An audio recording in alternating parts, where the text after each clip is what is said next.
Good evening and welcome to the Town Board meeting for July 15th, 2025.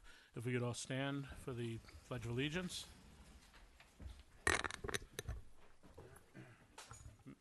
You okay there, John? Well, since you got up, welcome back. Could you lead us off in the Pledge of Allegiance? Huh? You lead us? Pledge? Hope they hear me.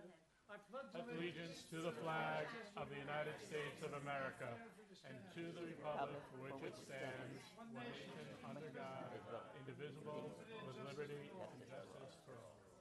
And if we could remain standing for a moment of silence. Unfortunately, a lot of loss this past couple of weeks, and special prayers to actually Alon's wife and the loss of her ex-wife and the loss of her mom. Jackie Sullivan from our volunteer fire department, and also Patty Radschmidt from United for the Troops. Our prayers to their family.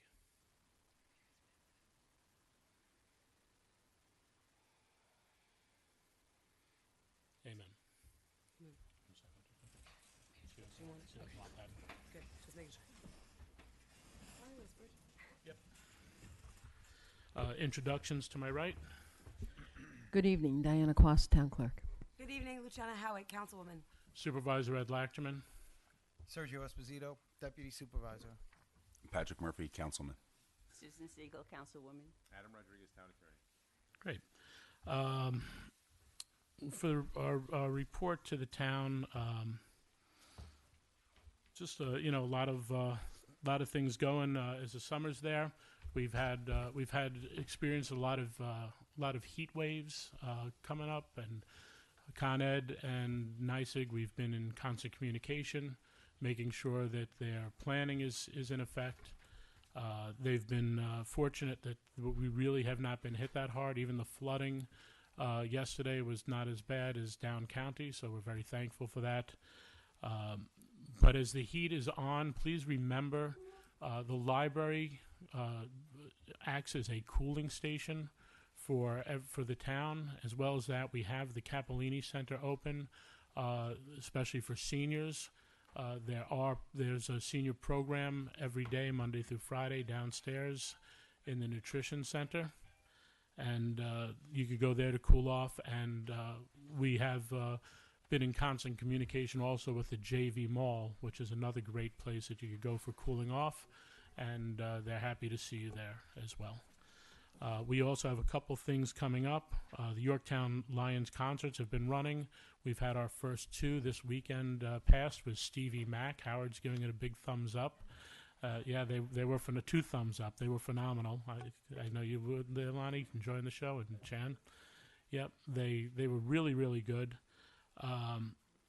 We have our next show is Angie and the Armenian Rug Riders on the 27th. And then on August 3rd, Dance Party Explosion. But the reason I bring it up, our Yorktown 100 and the Community Smart Climate Task Force has their electric vehicle car show, and that is from 5 to 7:30. So you could go down, check out. There's always some cool vehicles there.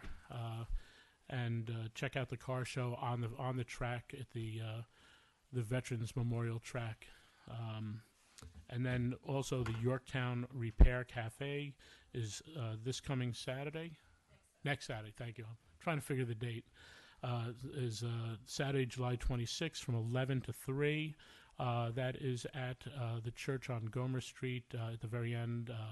Sorry, I'm drawing a blank. Curry and Gomer. And Repair Cafe is basically if you have things in your home that are not working anymore, and you think that they can be fixed and you don't want to just give up on them, you can bring them into the Repair Cafe. It's volunteers who try to help keep these things out of the trash stream and fix them and repair them. And I would also say if you have a special knack for fixing things, they are always looking for some experts that could help out and try to fix things. Okay. We'll go down to Susan. Oh, I guess I'm always next one. All right. I second the thought about the Repair Cafe. They have saved a lamp for me, so thank you. I'd like to read a statement so there's no kind of misunderstanding about what I say. At a public hearing at the July 1st meeting, there was a somewhat contentious exchange between a resident and the supervisor about the truthfulness of what the resident was saying. The issue was about whether a property owner had violated a DEC wetland law.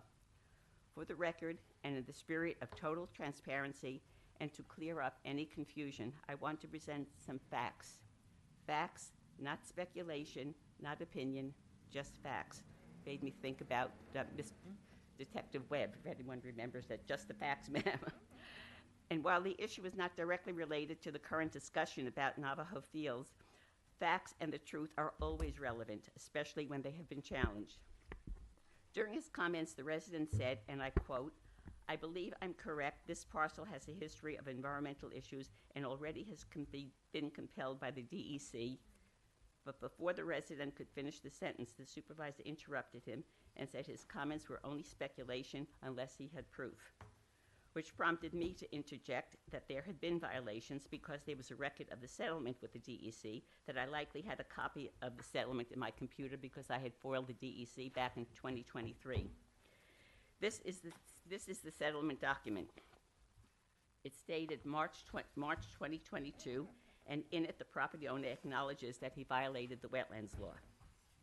The day after the hearing, I sent copies of the settlement to the resident as well as all members of the town board. So to set the record straight, the violations were a fact, not speculation. But that's not all.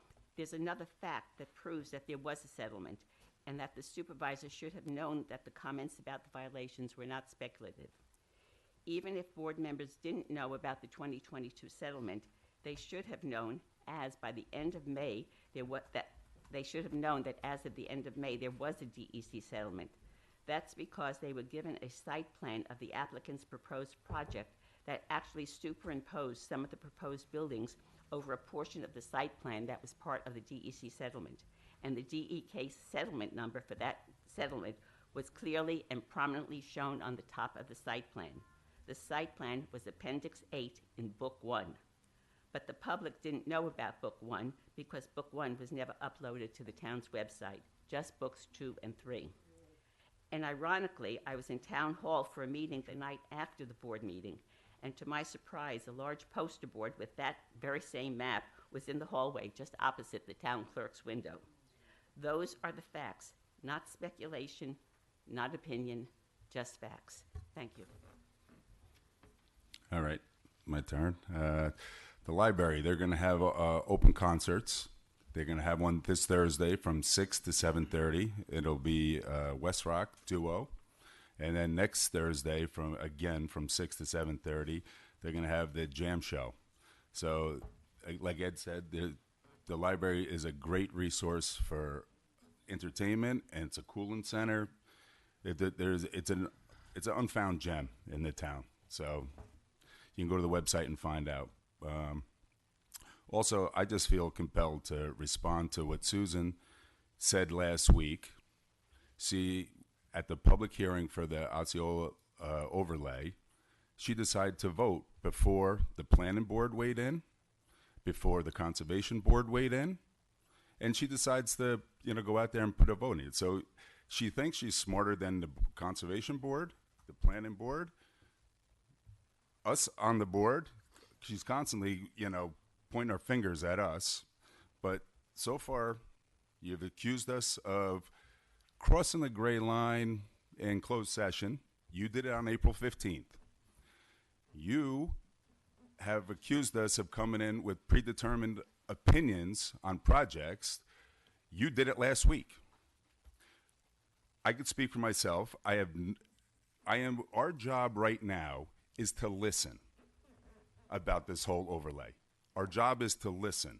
We listen to the public, we listen to the developer, and we listen to the boards. You don't want to listen to the boards. You think you're smarter than them, and you could already go to a vote. That's wrong. You're 100% wrong. So I felt compelled to point it out because you just read another letter accusing the supervisor. You have no problem accusing people, but you don't like to be called out. And I'm calling you out on it because you're wrong. You should not be voting until all the facts are in. Our job is to listen. Listen to everybody. and facts only, as you always say, facts only. So I felt compelled to point out what you do to us. So go ahead, Sergio. Okay. So on a lighter note, and I do agree with you, Pat. I mean, it's it's important that we do listen, even if some members of the public don't like what they're hearing, or some members of the public like what they're hearing. It doesn't matter. It really is our job to take it all in and then make a well-informed and educated decision on things. Okay. So Das Auto has expanded, and they are now called Das Auto and Power Sports. They have a huge power sports section, so I encourage everybody to go over there. They're trying to reinvent themselves a little bit, especially with new businesses coming in town, and we want to support the locals. I want to congratulate Troop 173. They made it a mission to go to the French Hill Farm and restore the monument that's there. And they did a great job. The monument, just a brief history, not to drag this out, it was dedicated to William Baldwin, Delavon Baldwin, and what he did was he donated 25 acres to the state for, I believe it was for the Bronx River extension, which I believe is now the Taconic. So that was part of his land that he donated to the state, so this way we can have the Taconic the way it is today and as far as it is. So what they did is they went over there. The monument was, just like what a monument looks like when you don't take care of it. It's really good. It's a nice plaque. And what they did is they restored it. They made it shiny again. They also put up an American flag, cleaned out all the weeds, cleaned out the brush, and really made it something that people could enjoy. So I would love to say that I did these kinds of things when I was younger. I didn't, and I commend. I commend these the children here in Yorktown, our youth, our young men and women that are in our high school. That they all have great big hearts. I don't know what it is about Yorktown, but we're producing really good people here. I tell you that. There, I believe the Jefferson Valley Mall is having a summer series. The next music series is August 8th. I think the last one was just a couple of days ago, and September 12th. And I believe Pat already mentioned the Hart Library concert series is July 24th. On July 24th, the Yorktown Stage Kids, they're having a movie musical cabaret, something else that you could take in with the family, and then maybe frequent one of our many restaurants that have opened up recently, and some of the restaurants that have been here. We have a lot of options nowadays, which is great. And I believe, Ed, you mentioned the concert series. July 27th is the next one. And I want to wish everybody a great day, and just remember a very good friend of mine, Jackie Sullivan, who passed away from the firehouse. It was his funeral today, and he had like 31 years of service in the city as an EMS worker, and he was actually a deputy chief. And then he had, 20-something years up here. Just a great guy, a lot of fun. Always happy to see him. Shocked that he's not around. 12 years of service in the Navy as well. That's right. And first responder, actually one of the first people on the hill at 9/11 on the pile. And in the eulogy today, his brother-in-law said he had a dream about him last night, and the dream was they were at he's also a firefighter, emergency services, and he said that the dream was that they were on a scene, somebody was hurt, and he ran over to the person laying on the ground, and it was the guy taking care of him, and as he turned around, it was Jackie. And he said to him, Jackie, what are you doing here? And Jackie turned around and said, where else would I be?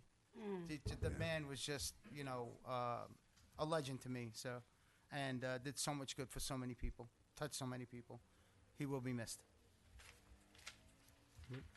I just want to comment that I got pictures from the Lake Day, because unfortunately I was at a family emergency that day, and I heard that it was absolutely spectacular. So that I hope that the community can go ahead and post that on our town website, on the Facebook, because we always have these Yorktown family celebrations of what we need to correct. Oh, and there he is. And yet, I think we need to celebrate the good and the community that comes together and what magic that comes out of that. And we should put that on the website. So that's all. Ed, I would just like to add something about the library. I received an email from the library with they have a survey when they're asking residents about what services at the library that they would like to, that they appreciate, that they use, what more they would like to see. So I urge everyone to go to the website for the John C. Hart Library and fill out that survey, because it would really help the library staff to develop additional programs and what the community actually wants. So thank you. Yeah, they're also trying to find out how you find them, so they could get that information out in a better, more streamlined way. And you know, Susan, I'll just address. With everything from that meeting that you were talking about, there's this thing called relevance to the project as well. And yes, history is important, but we are supposed to look at inclusion into the zone or expansion of the zone into expansion of the zone on the merits. We shouldn't be personalizing. We shouldn't be saying, well, in the past there was this issue, because that's not relevant to really, do we think that the zone can be expanded or not, which was the question before us. I also find it very important that when we are talking about people, and you know, the resident, as you pointed out, is a former judge, and he understands, I'm sure, the ability to be able to present the facts. And once you say, I believe, it's something that really shouldn't be put out there without the facts. And no, I did not notice the DEC number that you were talking about on the paper.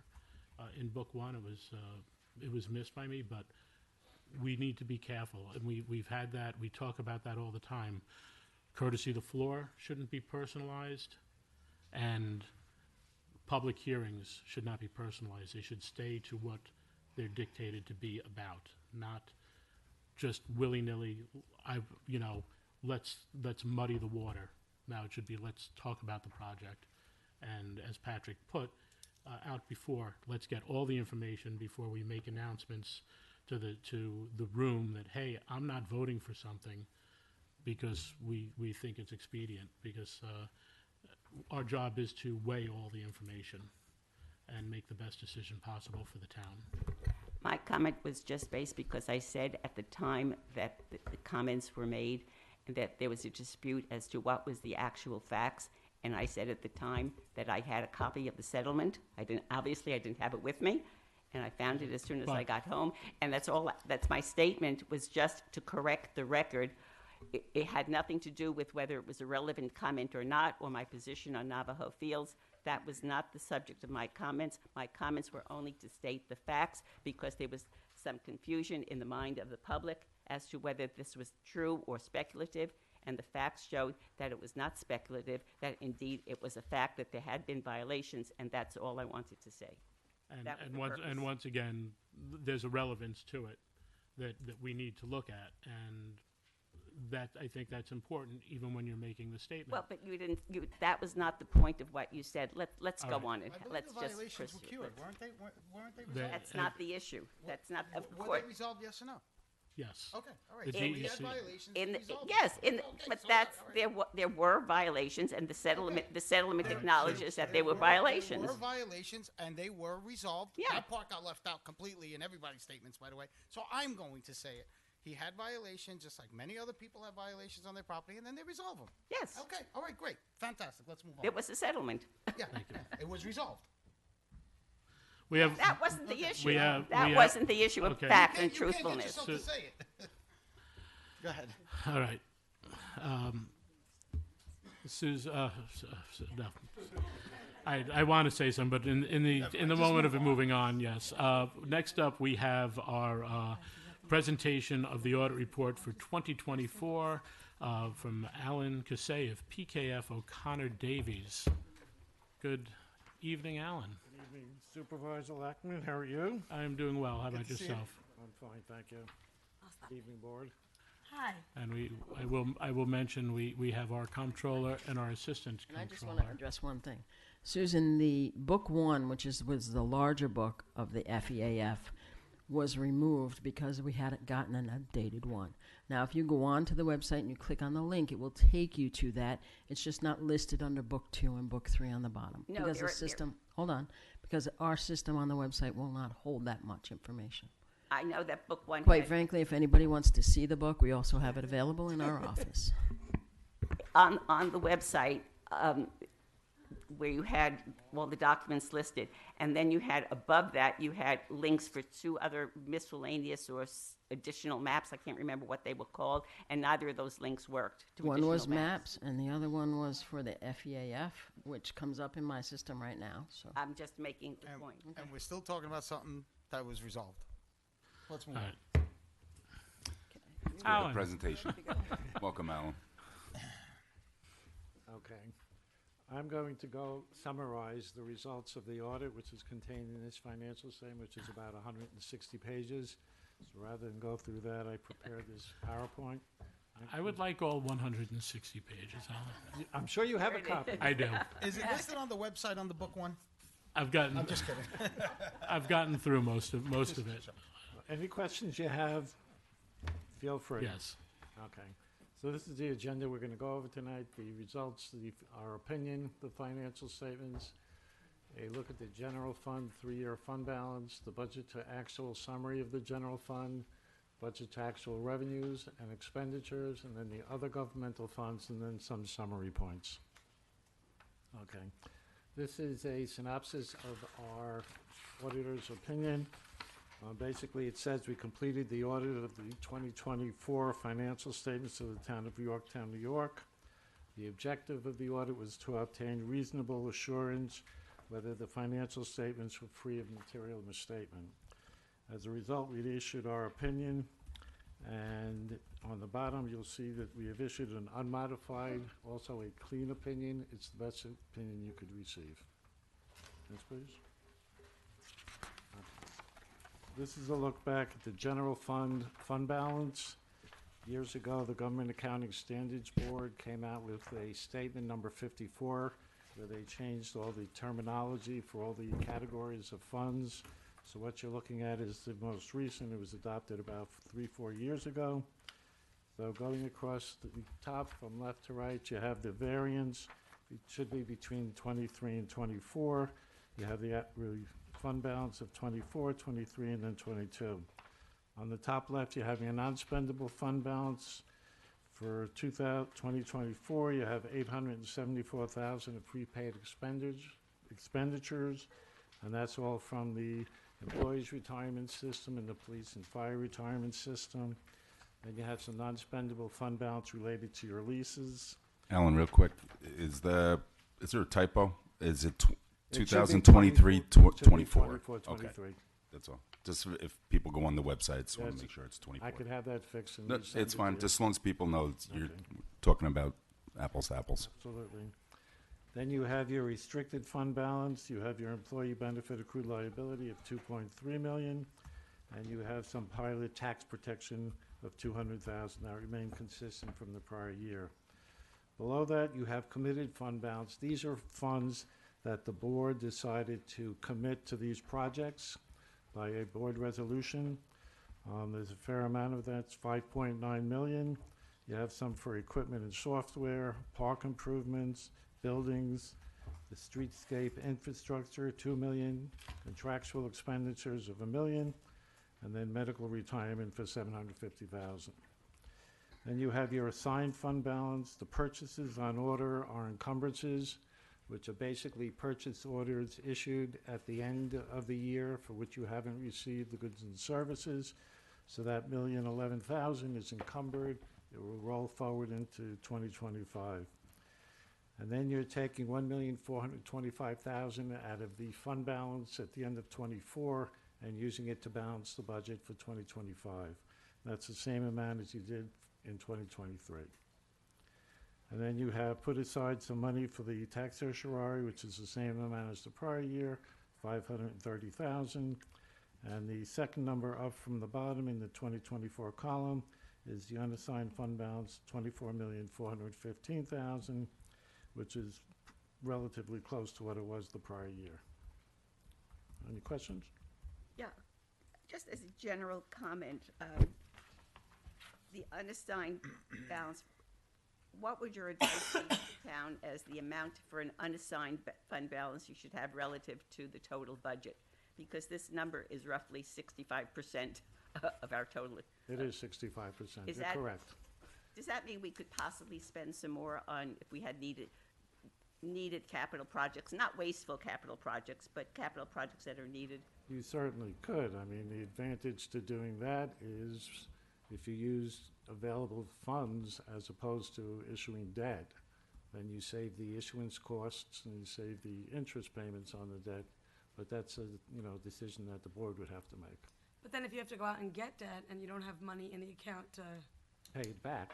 or to collateral it against the debt, you're also creating a stop button. Right. So I think it's finding the balance. Exactly. So is there a balance number in the unassigned amount, like a percentage that you think that you see, or you? It varies. Yeah, I guess it varies in the size of the municipality as well. A Right? lot of municipalities received all the stimulus money, the ARPA money, Yeah. okay, and that contributed to a large increase in fund That was balances true, in a yeah. bunch of towns that I audit and other, municipalities. So, it's hard to say. It's a Yeah. board decision. But it's 65% is a very, It's on the high end. but very, yeah, and we do have a list of capital projects that could be done. In addition to the roughly almost $6 million that's already committed. Well, that's not necessarily all for capital projects, but it may be, Well, some of that, like the streetscape, the buildings, and I think one of the resolutions that we have tonight will come from Right. that money for major building repair, park improvements. We are talking about, we have a major project, that we've gone out to bid for. I'm sure your financial advisor can, give you some advice in terms of the bond market and using available funds. And then it's up to the board to make a decision Yeah. as to what they want to do. But that's why I've been asking the board, and I think I made comment previous meeting, comprehensive- that we have to sit down and really have a very specific capital projects plan. But part of our issue that I've run into is the hoops that you have to jump through for some of the projects. We'd like to, and another issue is there's at least one project on there with the ADA accessibility for the Downing ball fields that we put a hold on doing the project And we must do in that. the effort to apply for a grant, which is a good possibility. It's a type of grant that they like to see where we're going ADA accessible. So if we sometimes to not spend it now and get it for 80% covered is a lot better off. So there is a little bit of a dance on both of those. And Well, any but- capital, Janelle and I will be sitting down and going over our capitals that are already in the budget and start to look and see what we could fund this year. We Yeah, could well, also give some of it back to the taxpayers. It's their Well, we money have. after all, isn't it? we're giving back from 2024, $1.4 million, Which we've done, and, Yeah, but still, we have uh, done. 36 million, yeah. Yeah. right. Exactly. Either we have too much or we don't, so, you can't have it both ways. But Sorry, any capital Alan. plan, obviously, is a Yep. combination of using the funds from the fund balance and going for grants. Yes, Grants we- that we know we have a good chance of Yes, getting. we know that. Well, no, I'm not gonna be negative on our chances. Yeah. I know they're rating systems, but some of them, we do have some pretty good opportunity for. But I think you were saying the same thing. If we could create some urgency on some of the capital, then we'll know how long to wait for the grant or Yep. what needs to get done now. Alan, Alan, I I'm have sorry. another question. Can you explain, this is something that's kind of been a question I've had for many years. The columns, the original budget and the final budget, where are those numbers from? And the reason I ask is that the original budget, for example, in 2024, is not what the original budget said would be expenditures or revenues. So I'm always confused. I know that the budget's changed, budget's The flexible. appropriation, in the expenditure budget, in your original budget, the one that the town board adopts, Yeah, added to that are the prior year encumbrances. I see. Remember I said they roll over? Okay, and they roll over by function. You may have some encumbrances in the general government support, some in public safety, and so forth. So what's ever encumbered in the prior year gets added to the original budget when we put it on our financials. Thank you for explaining that. You're welcome. And Alan, when the auditors are getting audited, you might want to, when you update the column for 24 verse 23, just look at your variances for unassigned and total. There might be some errors there too. Yes, you're right. I'm sorry. Not me. That one was texted in by the auditor. I'm sorry, Ed, could you repeat that? There's some errors in the It's a footing error, yeah. cross-footing error. Okay. Okay, next, please. Okay, so this is the general fund budget actual summary, both the revenues and expenditures. Left to right, you have the original budget, the final budget, the actual, and then the variance with the final budget, both positive and negative. In this particular case, they're all positive variances. The total revenues, the original budget was 32 million. The final budget was increased slightly, 32.3 million. The actual revenues came in at 38,643,000, generating a positive budgetary variance of 6.3 million. On the expenditure side, the original budget, including the prior year encumbrances, is 36,677,000. Again, it was increased slightly to 39,429,000, and the actual expenditures came in a little under 36 million, generating a positive budgetary variance of 3.4 million. Then you have your other financing sources and uses, which are transfers in, transfers out, and the actual for that was 1.6 million. Again, you had a positive budgetary variance of 149,000. And then if you look at the net change in fund balance in the original budget column, that bracketed 2.9 million, that includes the 1,425,000 that you appropriated from 23 into 24, okay? So if you look at that line, and if your revenues came in as budgeted and your expenditures came in as budgeted, you would have utilized almost $3 million of fund balance. But the actual results, you had a positive surplus of $1,011,000. So overall, you had a positive budgetary variance of $9,932,000. And if you take the surplus for the year, the $1,011,000, add it to the fund balance at the end of the year, at the beginning of the year, $35,915,000, you ended the year with a total fund balance of $36,926,000. Okay. Next, please. Okay, this is a more detailed look at the general fund revenues. Again, going across left to right, you have the original, the final, and the actual, and the variance. I'm just going to point out some of the larger variances. The real property tax had a negative variance of $813,000. That has to do with the calculation for the allowance for uncollected taxes and deferred tax revenue. It's basically a timing difference. It gets adjusted every year. Below that, in the non-property taxes, you had a positive variance of 1.3 million, and that was from sales tax. The use of money in property had a positive variance of 2,105,000. Again, the town continues to budget its revenues conservatively, which it should do. Reason being is, aside from the property taxes, there's no control over all the revenue sources, interest revenue being one of them. So you did have a positive variance of 2.1 million. The license and permits, you had a positive variance of 971,000, and that was primarily from building purposes. And then the federal aid, you actually expended some of the ARPA money, 2,047,000, and you had budgeted 80,000, so you actually had a positive variance of almost 2 million. Okay? Next, please. And this is the general fund budget taxable expenditures. Again, the original budget was $36,700,000. It was increased to $42,795,000, and the actual expenditures came in at $39,230,000, again generating the positive budgetary variance of $3.6 million. So you saw the net change in fund balance and the fund balance at the beginning of the year, and you ended the year with a total fund balance of $36,926,000.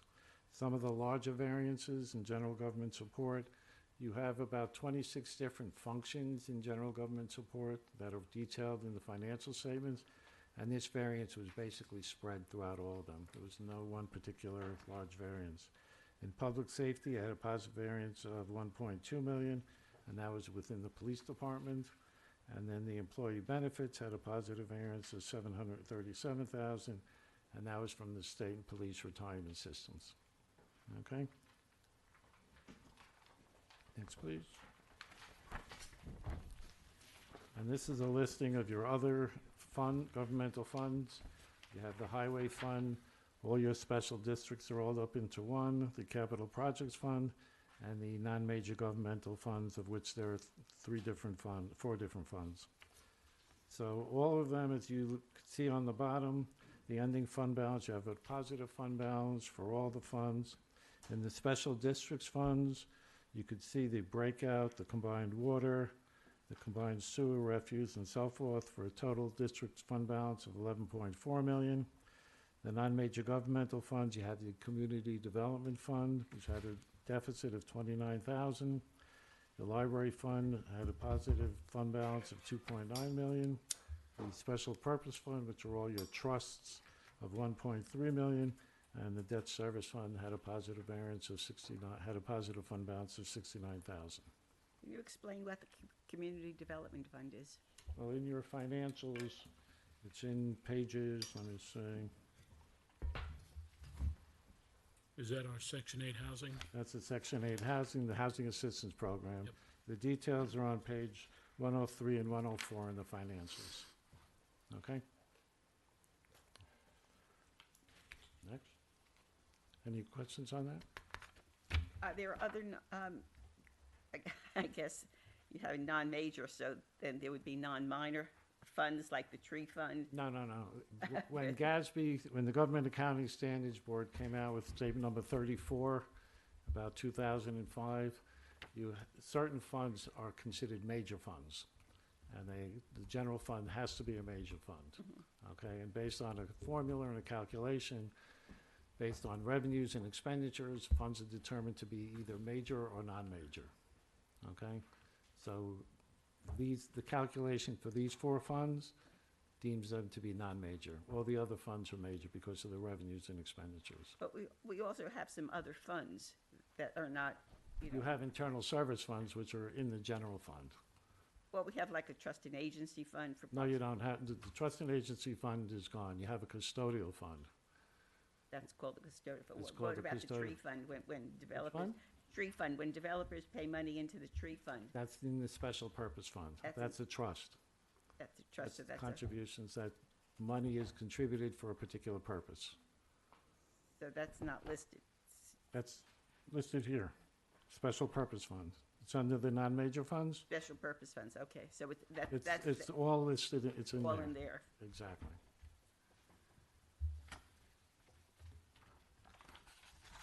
Anything else?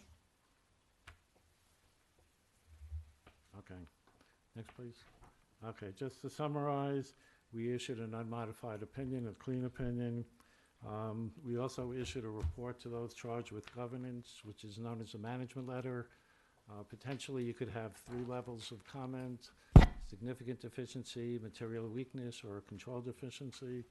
There were no material weaknesses or significant deficiencies. It's contained in a separate report which you received. There were 3 control deficiencies, which are minor, and basically it's just for the information for the board. Okay. And then there are some new GASB pronouncements. GASB statement number 1, you implemented in the current year. It has to do with compensated absences. It does not affect any of your budgeting or the general fund or any of your other fund.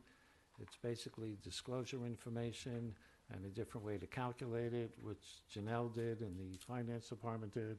and it's being reported in here in the statement of net position on the full accrual basis. It doesn't affect any of your governmental funds. And next year, there's another GASB pronouncement, 102, regarding certain risks. Again, that's just going to be a note disclosure. And that's basically it. I would like to thank Janelle and the Finance Department for being as prepared as they were. Makes our job a lot easier. The audit went very well, and town's in good shape. Thank you, Alan. Good to hear. And Like, Thank you. Thank you, and thank Janelle and her staff for their work. Thank you. Thank you. Janelle, did you have anything you just wanted to hear Alan? David, can you give us a 20-minute dissertation? No? All right. All right, he's going to pass his time. Alan, thank you so much. We appreciate all the work your Thank company you. does, and I know that Janelle and David and their team are great to work with, but I hear the same as they are working with your auditors, so thank you. Good job, David and Janelle. Well, I'm happy with what I heard, and I will tell you, it's nothing short of the best efforts of this town board and our staff and our leadership Employees. throughout the town, the employees, everybody working hard. You know, Department heads, everybody. you could see Yorktown flourishing. I'm pretty happy right about now. Okay. Let me smile. I am pretty happy Gotta too. get a picture of me smiling. Facebook Live. All right, we will now go live to our poet laureate, John Oh, Laureate is McMillan. back. I thought you didn't love me anymore. I didn't get your email. This is an updated version of a poem that Sergio read. I thank Sergio for all the reading that they did for me, and he probably will have to do some again sometime. Updated. My vow, updated. It's now 9 months, almost 3/4 of a year, since my self-caused accident, which I broke my hip. In that time, I've had surgery, spent 5 days in the hospital, spent 100 days in a rehab center, had 3 months of home surgery. I still hobble around using devices. But now I'm going out of the house, up to therapy at my sports club, and also exercising at home when I remember. Good. And I'm here tonight. I had to be. Diana put me on the agenda. So I know that my 50 years of half-court basketball, jump shots and hard drives at basket are long over. They were over before the accident. After all, I'm 85 years old, but I was a spray 85. So my vow is that by the anniversary of the accident on November 10th, I was spray 86, walking on only my 2 legs and free accident cane, which was due to a 20-year-old basketball injury, with no walker, no rollator, or wheelchairs. That's up to you guys to hold me to it. Got it. We will, John. Thank you. Thank Happy you. healing. And Glad also, to see you back, John. yes, and also Glad to see you back. glad to see back Mr. Strauss. Yeah, Good I to saw see you, him walk Dan. in. Yeah, I missed him walking in. Hi, Dan. All right, we'll head to personnel. Mr. Strauss want to give a poem? I don't think he's going to give a Mr. poem. Strauss, would you like to give a poem? He's like, I'll give you a poem. All right, so for personnel, we're going to accept the retirement letter received from Richard Finn from the Yorktown Police Department. Remember when Richie came on the force? He will be sorely missed. He's been such a key part of our DARE program over the years and our youth. Just really, really amazing guy, and does the best ID badges too. And then we're also going to accept retirement letter received from Richard Williams from the Parks Department. Okay, that's effective July 31st, and I'm sorry, Richie Finn is effective July 26, 2025. And once again, we appreciate both of your services, and thank you so much. I have a motion. I'll make that motion. Second. All in favor? Aye. All right, we're going to open the floor for public comment. Please remember, it's a 3-minute time limit. We are always available. You don't have to wait for public comment to speak to the town board or any of our department heads. Everyone here, including the clerk and attorney, are located on the town website with our email and phone, and you could reach out anytime you need. Thank you. Oh, please keep your comments courteous and focused. Thank you. Not that I looked at you and thought they would be not courteous, Lonnie. It's all Thank about you. timing, Alon. That's absolutely. Thank you. Good evening, everyone. Ilan Gilbert, former town supervisor. I want to reiterate the comments already made about the great experience the town and the Yorktown Lions provide every other Sunday during the course of the summer at the town track, at the Al Capolini Community Center, the Jack DeVito Veterans Gazebo, and the field, the veteran field. We've already witnessed and enjoyed two of those concerts, and I really, it's wonderful. It really brings the community together. I ran into a resident who had a great idea, and I'd like to share that because not everyone is foolish enough or wants to stand up at courtesy of the floor or talk about ideas that they have about the town. And I'm acting as the surrogate in that regard. It was suggested that the town install lights or a light, a significant light on the stairway connecting the field down to the Triangle Center. It's by the time the concerts end, they ended close to 9 o'clock the last two times, and the stairways are dark. There's footing issues, and also just for the non musical events, it's good to have that area illuminated and out of seclusion. So I share that suggestion, and I hope the town considers it. Thank you. Excellent. Real quick, is that between Acme? Yep. Yeah. Okay. Probably hang a light right off the building. It's not our property. Yeah, but we can ask that, we can ask that. Let's You go on, can Howard. hang it off the Capolini, Capolini building. Point it down. Good evening, Town Board. I am Howard Gould, Yorktown residents. I care about Yorktown, and I strongly believe that Yorktown deserves more grants to fix our roads, our traffic and sewers work at 100% with little increase to the taxpayers and little cost to the residents. Councilwoman Siegel, hello. I have a question for you, and I believe you are crossing the timeline of the multiverse in history. Figure that one out, right? When you were the town supervisor in 2010 and 2011, you took an oath, includes the safety of the residents of Yorktown. As supervisor then, the saying of the buck stops here with you, correct? Susan, your priority and main topics are sewers among the other topics you have. Why, when you were supervisor, did you not do anything about the sewers back then? Common sense tells me if all the problems of the sewers has been resolved in your 2-year term as supervisor, logically you could have solved the sewer problem back then, and now look how much it costs the residents to hook up to the sewers. Do you like the residents spending money? Also, let's not forget the almost major disaster of you wanting to return the fluoride money. Talk about the decisions of the past affecting the budget of today. If I was elected supervisor in 2010 through 2011, I would have solved the problem within 1 year.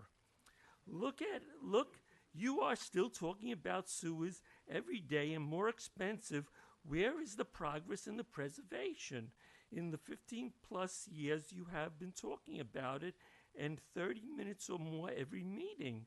I would coordinate respectfully, speak to the community, listen carefully, get feedback and teamwork to get the job done for all. Residents of Yorktown, simply put, if I was a supervisor in 2010, I should say elected, I would get it done in 25 words or less. Talk is cheap, but in your case, Miss Siegel, talk is getting expensive because as time goes by day, Prices are skyrocketing to the moon, and we cannot live there yet. Next, the property target for the housing development of the overlay zone in Yorktown, New York, is located 3000 Navajo Road. This site is known as Navajo, as we all know, and we know about the developer and everything else. On top of how expensive it's going to be, I say no to the Navajo Fields due to our residents' health, the traffic, the overcrowding, and Con Ed wants to raise our electric rates 36%, which is horrible. Thank you very much. Where has all the money gone? Thank you. That's a good question. Good evening to the town board. My name is Ann O'Neill, and I live in Yorktown Heights. Good? I know. I attended the July 1st town board meeting, and I left disheartened from the actions by Michael Greggs and the town board. Nearly to the end of my speaking, I encountered a snag turning the last page. Michael Greggs, standing to the right of the board and behind Diana Quest and a few inches from me, stated to me to stop talking. I replied to him, I will not, and I asked him why is he standing there. His response was, there are no seats. Part of this interaction is on tape and heard by the people sitting in the front seats. Michael Grace remained in that spot for the next two speakers and made comments to them. It wasn't until Dwayne Simmons, the third speaker after me, asked the board, why is Michael Grace standing there? It was then, Ed, that you responded and told him to sit down. Yes, you finally did, but after the three speakers. This is not the first occurrence with Michael Grace standing there during town board meetings. He is no longer a supervisor and should not position himself near the sitting elected Yorktown town board officials. Michael Grace attends the meetings as a legal representative for his client or clients, and therefore should be seated where the other representatives assemble in the audience. If there was no available seats, Michael Gray should have copied his client from Creative Living, CJ, and stood against the wall. I was under the impression that during town hall meetings, the audience is not allowed to interact with the board or speakers. This ruling I have witnessed on several occasions when the town supervisor would use his gavel to enforce this ruling. This was not seen at the July 1st meeting. I hope that in the future, the town board policies apply to all speakers and members of the audience. Thank you. Thank you, Ann.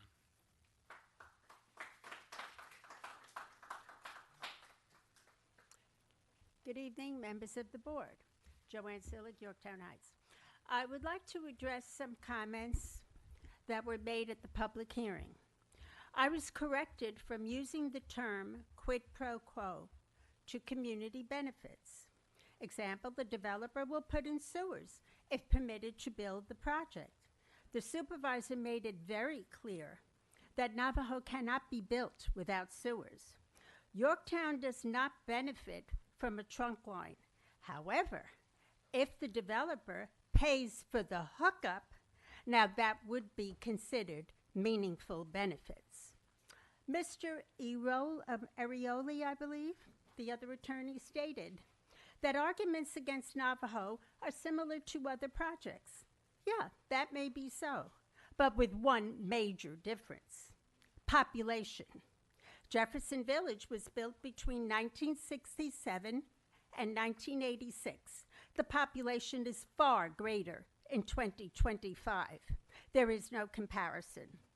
The board did not answer a question that will not go away. How can you expand a road where there is no space to build? I know it's a state road, but you still can't build if there's no space. I would very much appreciate an answer to that. Hypothetically, let's say a law was changed and you now must have 50 board members instead of 5. Where will you put them with no place to expand the room? That is what you are asking of us if you change the law. Where will we put over 700 cars with no place to expand the road? Regarding the fire in the village, a man was trapped on his second floor deck while the fire was raging. Thank God he was saved. But what if it was a fourth floor deck? Are our fire engines equipped to go so high? I'm asking the question. Case in point, across the street, look at Soundview. Can our present fire department handle a fire on top of that building? These are pictures of a fireman climbing to the second floor. There's our second floor. I hope Tom could get this. May I show it to the audience, please? Sure. And a fireman climbing up while the fire was raging. My question is, are we equipped with Soundview? Can a fire engine, well, we have our fire commissioner here tonight. Joanne, if you... I'm yeah, sorry. that's In the thank mic you. so people could hear Okay, you sorry. in TV land. I just said the fire commissioner was here tonight. Okay, although there is a small minority that were pro-Navajo, no one acknowledged the disastrous effect. May I have just one more? Speaking for myself, I still hold out hope that you do care and you do hear us. We overwhelmingly do not want the property to be moved into the overlay. You have heard the will of the people. I hope you will act on the will of the people. Thank you for listening. Thank you.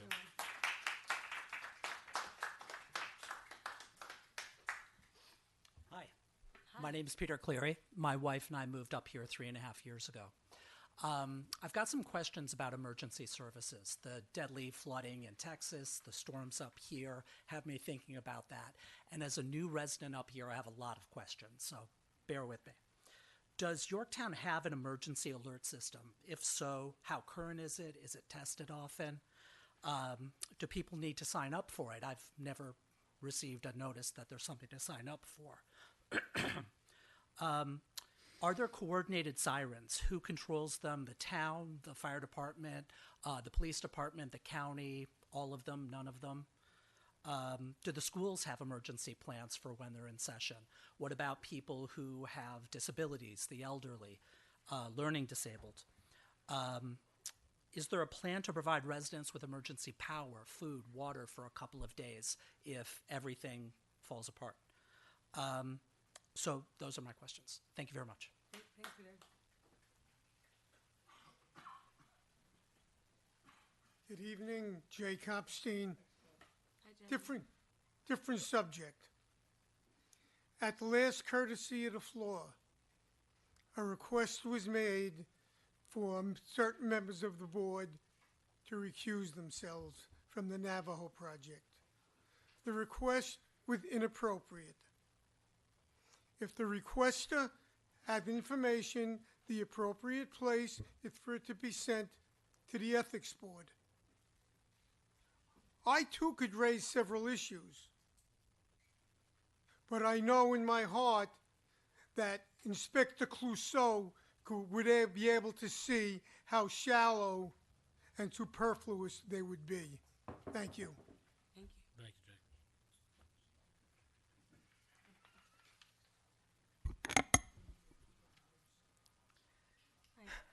Hi, Sarah. Interesting evening tonight. Unlike the It gets even better the closer to November 4th we get.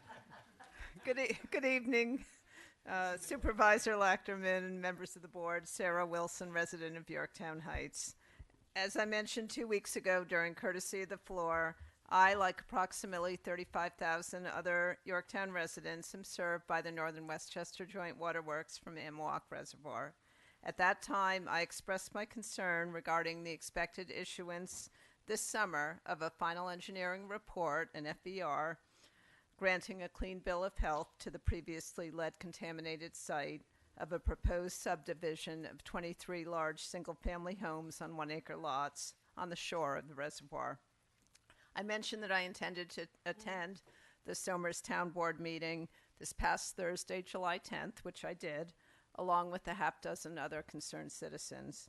We outlined our position that after the lakeshore area around Amwalk Reservoir was designated a critical environmental area by Westchester County in 1990, the Granite Point subdivision plan should have been shelved.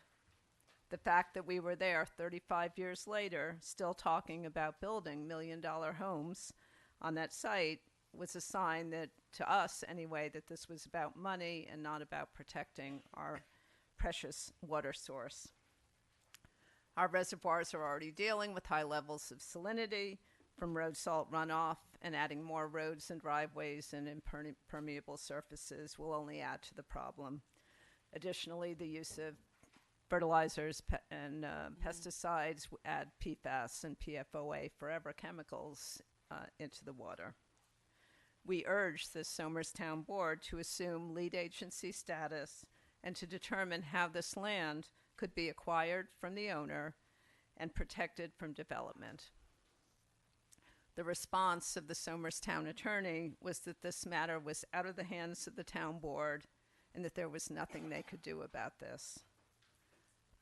I'm certainly not satisfied with that response.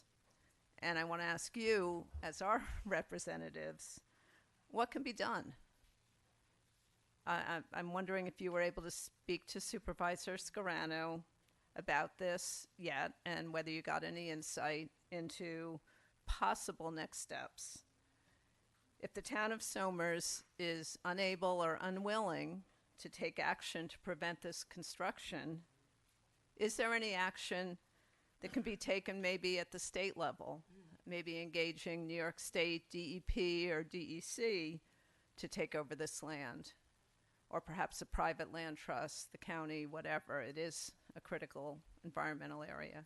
Thank you. Thanks, Eric.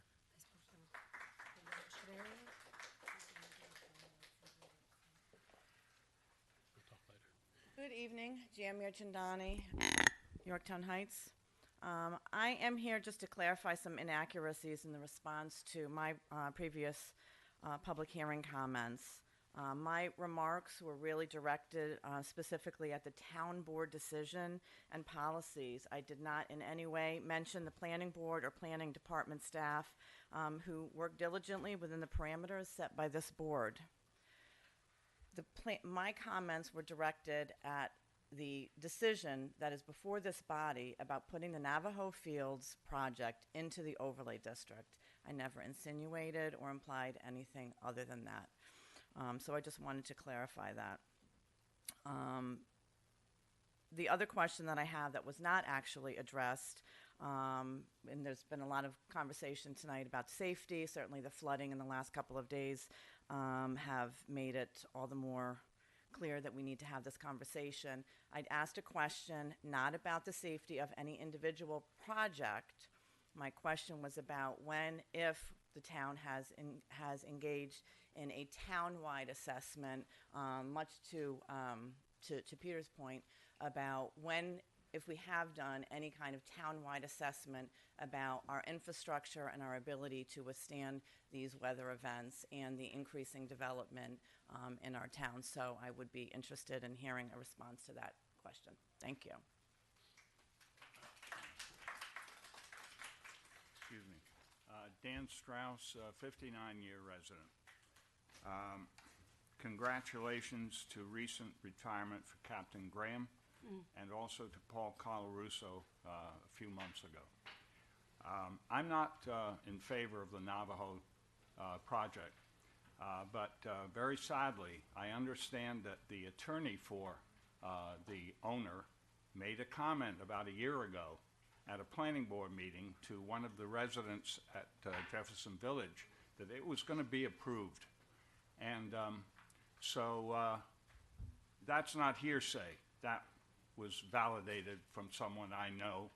And I have no reason to doubt that, knowing the history of the attorney for that development. And I think it's pretty sad. What I've heard, I haven't been that in contact that much, but I've heard and seen some things that make these meetings pretty pretty unbearable sometimes. I'm not for the Navajo deal. I wasn't for Underhill Farm. It's all tied in with the overlay district. That's why the overlay district was brought about, to do Underhill Farm. And no doubt, 5 years later, it was probably put in Lake Osceola. So that was probably in the works, because I have a feeling what goes on, that was in the works, so that could be brought into the picture later on. Why was it in Lake Osceola? Why wasn't it out in Lake Mohegan? Okay, let's switch course now to the in-ground solar. They don't belong in residential neighborhoods. It's a commercial use in a residential zone, period. I don't care who is saying what about this. It's wrong. We have a quality of life. It's about money. If you can't do solar, you do a development. The Navajo would be a great solar field. Wouldn't it be great? But there's no money in it for him. So he wants to do a development. And he wants to give the town a sewer? Give me a break. Solar, in-ground, does not belong in residential. If you feel that way, put one on Sparkle Lake, put it on Lake Mohegan, because you can do that, and then build 200 condos that will sell for $1 million right there. Thank you. Thanks, Ian.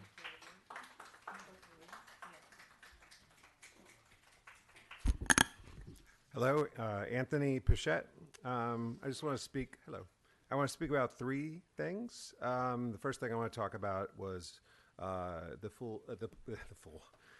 pool fees. For families each year, I think the last 4 years, it's gone up around $50 a year. I'm wondering if you guys in the budget coming up or some other discussion could look into that, because $50 a year, I think it's around $600 for a family of about 2 months, would you say, 2.5 months of usage, and sometimes full day on the week, so it's hard. It's hard to justify that, but when you have kids, sometimes you got to lay it out. But there's other ways to structure that, possibly. Maybe a certain, I think I was looking into, is like for an extra $20 a year for every resident a year.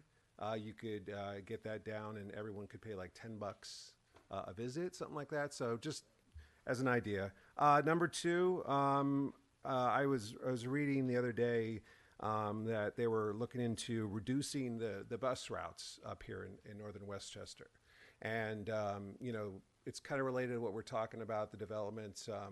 Even which I probably would never agree with him, but even Michael said was talking about that we would need if we keep building things, we need another way to get around, because you keep piling cars on top of cars on top of cars. There's no traffic study. Nothing will alleviate the amount of cars, the size of the cars. It's just, we see it every day. So I'm not getting into that discussion. I want to just talk about the bus routes and why it's important to alleviate some of that pressure. There are a lot of people that use the bus routes. It takes takes people to the trains. It takes people anywhere. And I know sometimes. Remember last year, I was a little annoyed that a couple of people they were discussing the free bus rates for a summer, and people were kind of poo-pooing it, like, oh, who wants to take the bus? And a lot of people take the bus, and it might have been made in jest or whatever, a bad day, I don't know. But a lot of people do take the bus. It's important. People don't have cars to get around, so please, if you could, push for that, because that's going to help a lot of residents. And the last thing I want to get in, is there a way to look into pushing forward? Libri made an application, the new coffee house, put chairs right outside the front, and hopefully like bollards too, so people don't run into the place, but it's taken a long time to get those, and it's kind of summer, and it would be nice for people to sit out and kind of enjoy, reasonable weather. So that's it. Thank you.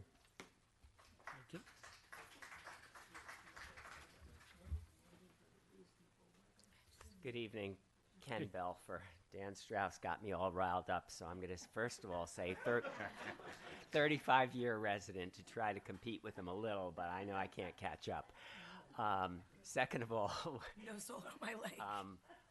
he got me thinking back to the Sustainable Development Study that I participated in, I don't know, 20 years ago. I don't remember when it was, but one of the recommendations was a Route 6 bypass to get it to go north of the existing Mohegan Lake business hamlet.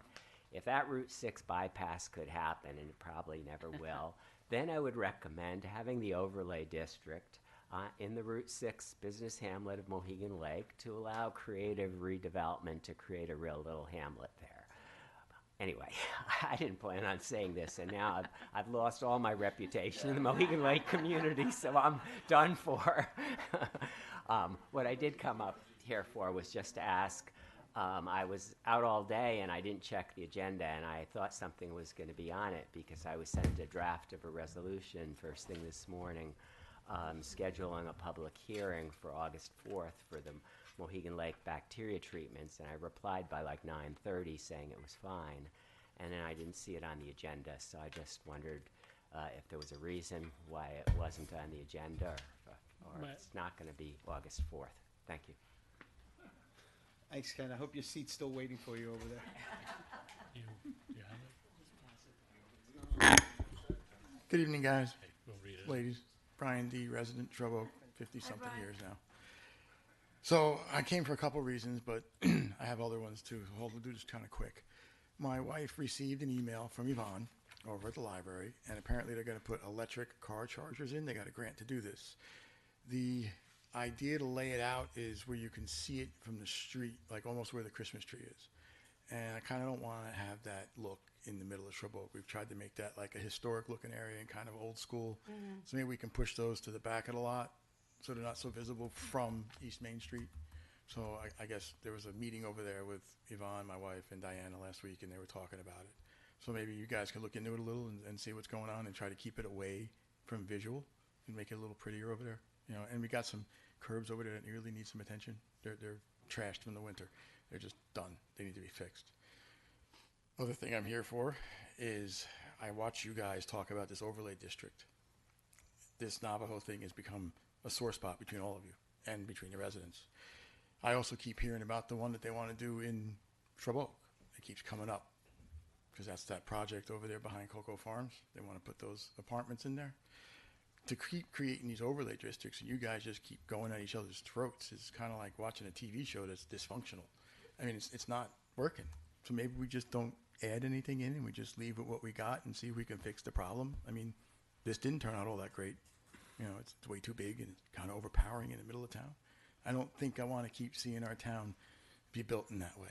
You know, our town is small homes, single family residence, maybe some accessory apartment dwellings type of things. You know, keep it homey.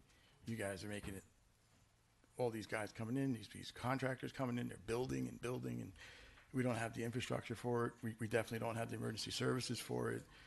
You know, everything needs to be updated before we can continue to advance into bringing people into our town.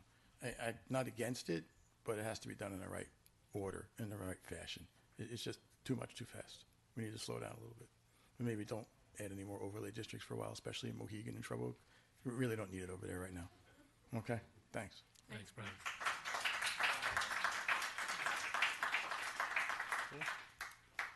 Hello, everyone. Hi, how are you? My name is Rick Adams. I'm with Aquatic Dynamics. We're a commercial swimming pool company. Hello, Supervisor, Councilman, Councilwomen, Town Clerk, and Town Attorney. How are you all this evening? Well, very good. Good. I came up here because we are actually the original builders of Shrub Oak.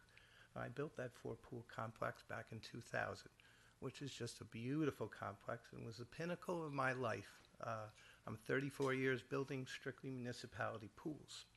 So I'm bringing that up, and why I'm here and not on my vacation right now is because an issue came up here with concerns about who I am and would I be represented as a good contractor. And I wanted to put that at ease with the public.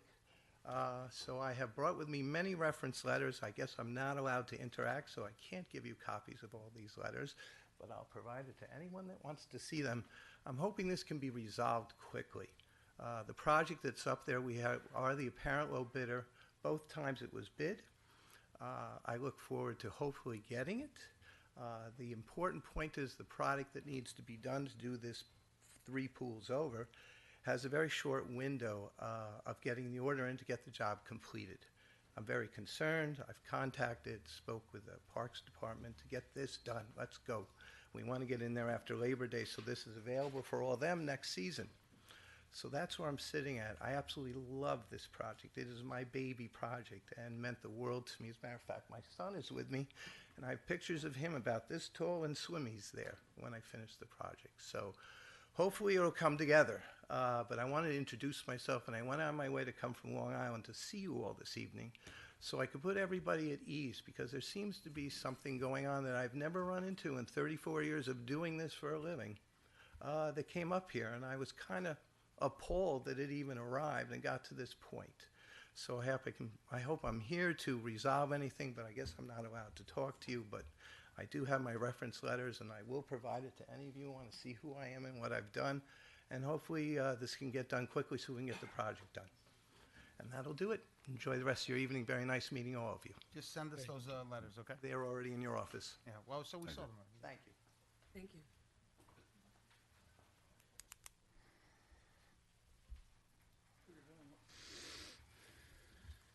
Hi, Charles O'Neill, Yorktown Heights. Just to clarify something, at the last meeting we talked, and we had a couple of people come up here about the baseball at Navajo, if it's done, and how good it will be. And the following day, I talked to Sonny DeGoro of baseball in Yorktown, and I said, will it really be a good project? And he says, yeah, if you got a lot of money. I said, what are you talking about? He says, to get in a tournament costs, like if it's Shrub Oaks, he says $5,000. He says, unfortunately, there isn't a whole lot of $5,000 around with kids with baseball in the poorer neighborhood. So it's only the rich kids that play there, or rich kids that get in tournaments, or kids that have got some kind of financing behind them. So to me, I don't know why I thought it was going to be a really nice project, but actually it's just for money also. And so I don't know. But then again, even at the zoning commission, no, it was a planning commission, I sat here and Michael Grace said that for 20-something years, the sewer system. And I look at this fund balance, and $9 million wouldn't kill the town to put in their own sewer, so they don't have to be owing somebody something. I don't understand that concept. But again, I don't know. I mean, maybe you got a big project coming up that's going to use $36 million. I don't know what it could be. Maybe the Empire State Building or something. Thank you. Anyone else for courtesy of the floor? Sure, Janelle. Unless you want to just, if you're addressing something from courtesy of the floor. Sure. Well, you could do that as a reply to that, but anyone else for courtesy of the floor? Motion to close courtesy of the floor? I'll make that motion. Second. All in favor? Aye. Janelle, we'll start with you on addressing that. Thank you. I'm Janelle McNeil, the town controller. I just wanted to kind of reply to Susan's comment about the fund balance and using it. So I just wanted to make a note for 2024. We had originally appropriated from the fund balance to use the 1.4 million, and we actually used 7.4 million, which means we amended the budget by $6 million that we brought in from the fund balance to give back to the taxpayers for capital projects or for capital purchases. So it's easy to say, oh, let's use that, but there's also only so many resources that we can do all these extra projects in 1 year. So I just wanted to let everyone know that, the town is working hard to use those excess funds, and the fund balance did build up over the couple of years during COVID. We got Spectra money, we got COVID money. So I think right alone there was almost like $10 million that we got. And we have been doing our job to spend it properly and give it back to the taxpayers. So I just wanted to make that note. Yeah, thank you. And I think it's important. You hit the nail on the head, and Alan had mentioned it before. We have to do it responsibly, Yes. conservatively, And there are some numbers that are out of our control that we happen to do very well on, such Right. as interest and sales tax this Right. past year. Yeah, So, and you can't, especially the interest, you can't always budget that amount. Right now, we're obviously collecting interest very high. That's not going to be an operating income that we can rely upon forever, so we have to budget those conservatively.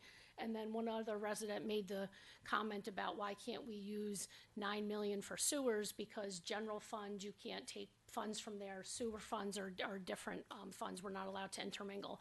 And the $36 million that you see is also not $36 million that we can use. If you looked at his descriptions, is unassigned is basically in general fund what we can use for certain projects. And then in the sewer fund can only use the balance that they have in their fund. And right now, I think theirs is about like $2 million. So you also need, the fund balance is flowing.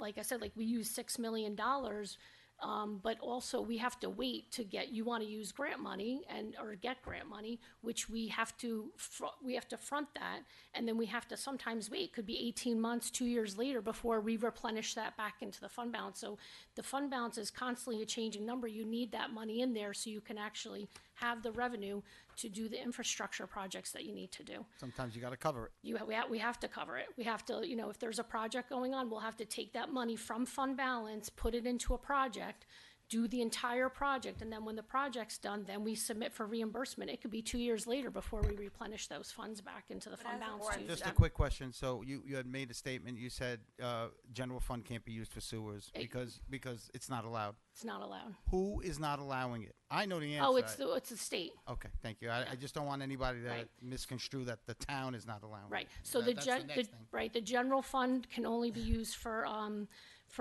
either general fund, for highway or library, because that's where your town tax base is. So it's wherever you're collecting your tax base from. So since general fund, highway fund, and library fund are taxes that are townwide, every single taxpayer pays those funds, you can use intermingle.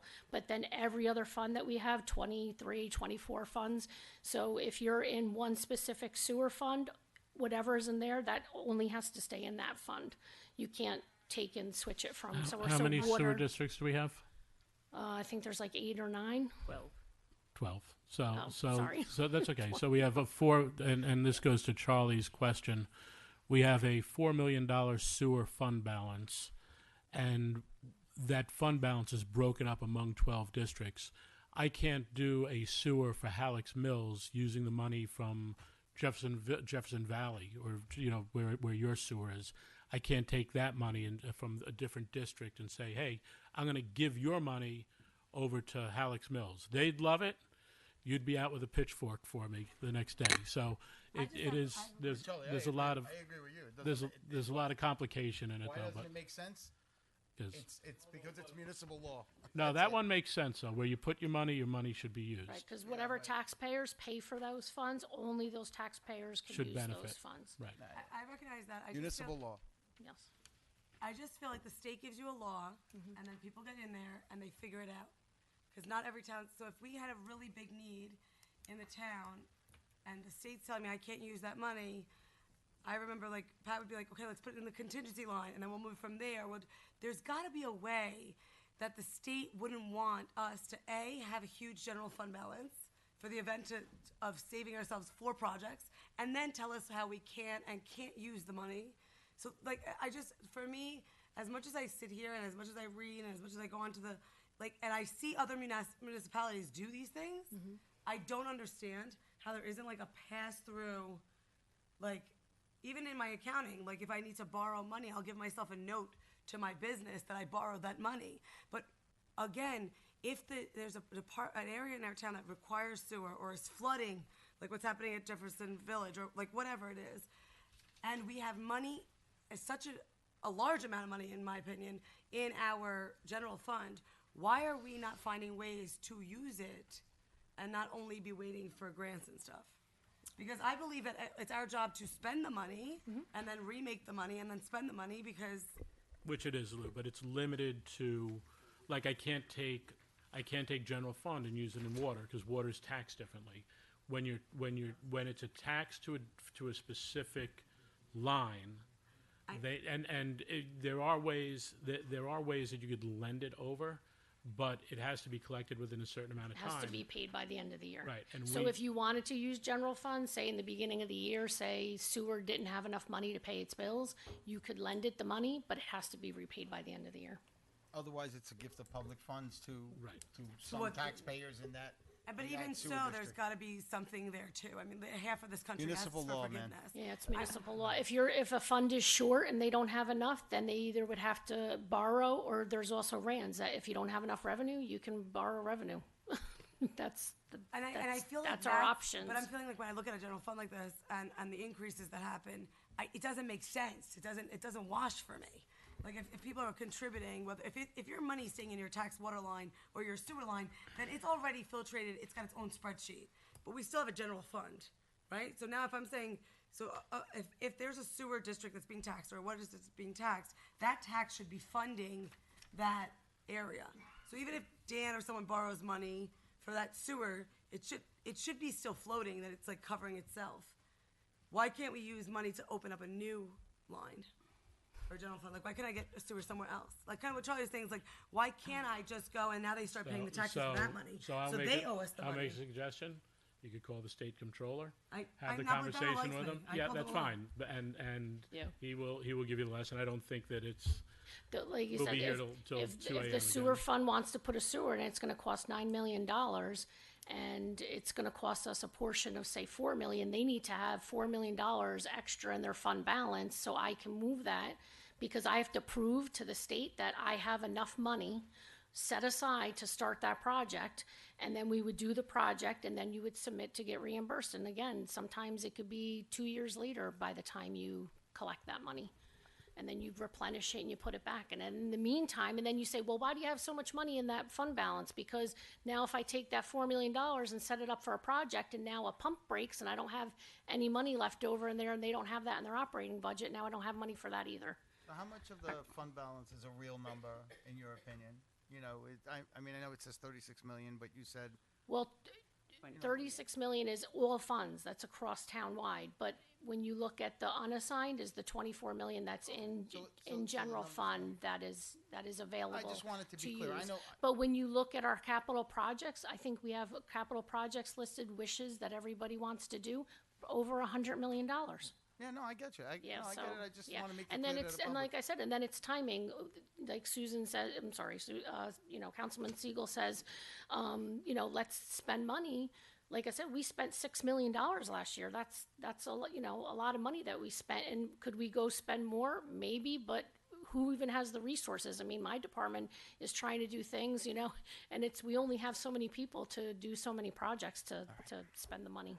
All right. Thank you, just, Janelle. just two comments.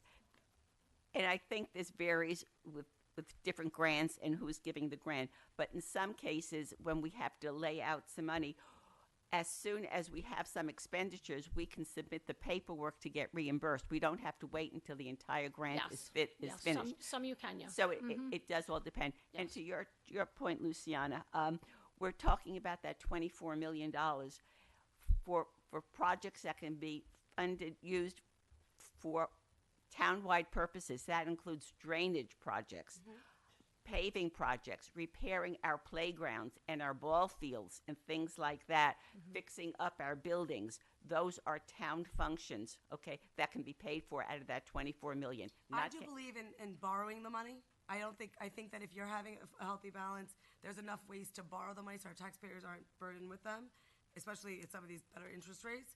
I just find that it's, for me, with all of those $100 million things, I find it to be a little bit hard to understand. Well, that's why I'd like to have a meeting, Susan, right. and I specifically identify, if you ask the Parks Department, they have a list, and they can say specifically. And we do that at budget. And I will say, you made a hold on, guys. You made a comment about the drainage, and I guess you're not paying attention to Dave when he talks, because every time we're doing roads, we're doing drainage. And his crews are out there doing drainage. Once again, as Janelle pointed out, there's limited resources unless we double or triple the amount of people. I've had people come up and criticize, oh my God, water main breaks. You should replace all the water mains. Well, doing the soft math just on the 8-inch pipes, $184 million, That's and a that's water district. That's separate. no, I Separate understand. I fund. understand, but this is why, you know, you can't do everything at once. You can't get everything accomplished. You need the resources. You need the people to run the projects. Hold on, you're saying we can't tear up all the roads and replace all the pipes in one shot? And just so you know, the 184 sure? the 184 million is just for the pipes That'd be a lot and of and the T's for the hydrants. And so it's, you know, there's limitations to what you can do.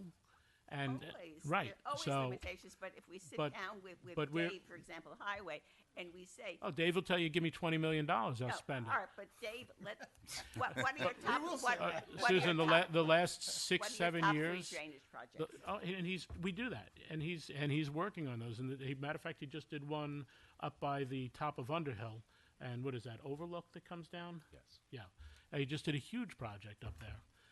And the paving, the last 5 or 6 years, we've dumped $1 million plus extra into the paving budget. Absolutely. So as long as we could get it done and we have the time, that is what we do and we work on. Yeah. So you know, and the money, and you don't find out till now that, hey, you know, this is where we're looking, and we could look at it, and that's what finance does a great job with, and we appreciate that. And we're you. blessed to have a healthy Let's address balance. the comments. Yeah. You want to go? Go ahead. Yeah. Alon, not every other week. You're going to get people to miss the concerts. The Lions have to go by the stage schedule, so the next 3 weeks are actually concerts. So I don't want people looking for you. Actually, no, I'm sorry, not the next 3 weeks. We don't have one this week, then we have 3 in a row. Also, you know, it's funny, the lights for the steps and the steps in general need to be done. That's part of the Acme property, and we've spoken to the landlord why they're doing that. And that's one of the things we asked for, but already in the works.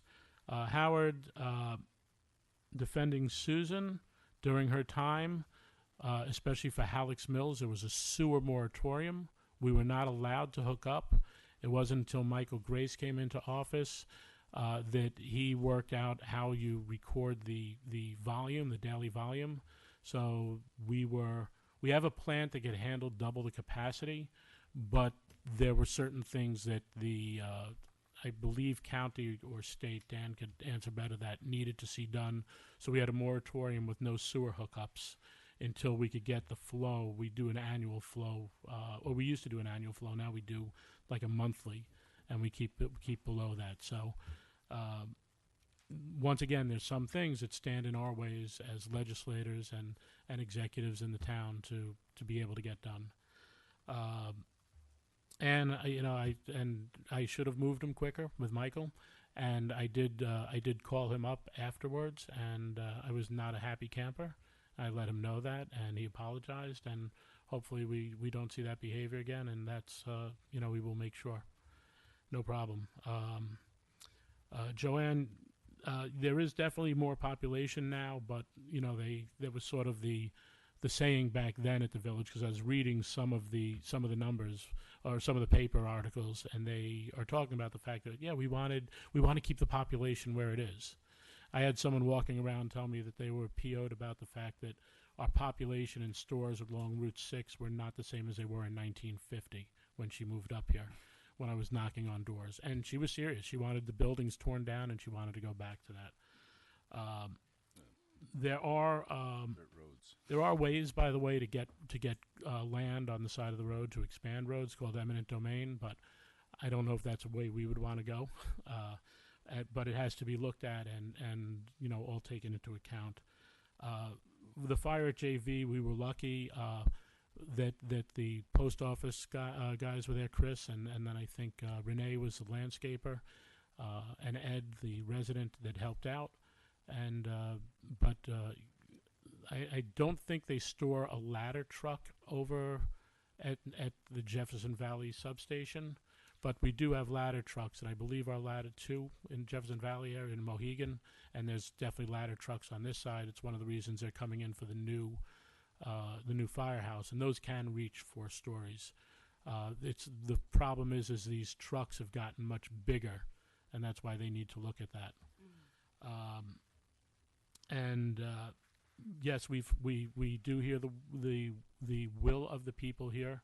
We also knock on doors, we talk, and it's a very, very mixed, and even individually people are mixed. Well, I like it for this, I don't like it for that, and there's a lot of different things.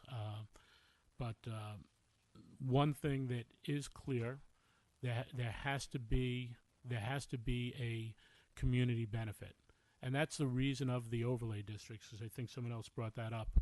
The overlay districts are to be able to have flexibility in the designing of what's going in there to be able to benefit the area.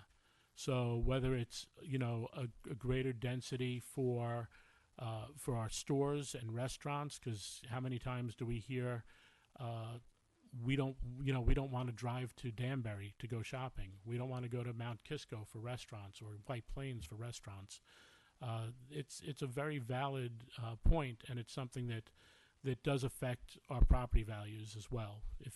It's great to have a good town and all the benefits and the services that we have. I know, actually, I think Mike, you made a comment that we've lost services a couple weeks ago. We haven't lost any services. We've put on second fly car. We've added paid firefighters. We've added police to our schools in a position. So we have resource officers in all of our schools. We've added new recycling with the paint and different pickups, and the list goes on. The food scrap recycling we added a few years back. We've just been adding more and more services, which is what the town is supposed to do: add and maintain and make sure those services are there. So we really work hard at that, and we want to make sure that we're able to provide those services. Peter, you threw out a lot, so I will hit what I was able to write down. There is a system called Nixle. Diana, what's the NIXLE? No, yeah, no, but to sign up for Nixle. You can go onto the town or the police department website and sign up for Nixle. Sarah will give you the text because that's what she's looking up. And you could get that. They notify you of closures, accidents. They notify you of weather. Regularly. So, yeah, and it comes right to your phone. Sometimes it gets annoying when you get them at 2:30 in the morning. Fortunately, if there's something that bad, I usually get the phone call first, so I'm awake when it comes through. But that's there. And then the county does have the emergency broadcast system as well. The other day, my radios were going crazy. And also they go through Alexa now, too. So Alexa was yelling at us about the flood warnings. There were sirens, but our county sirens were mainly for the nuclear power plant, and those were decommissioned.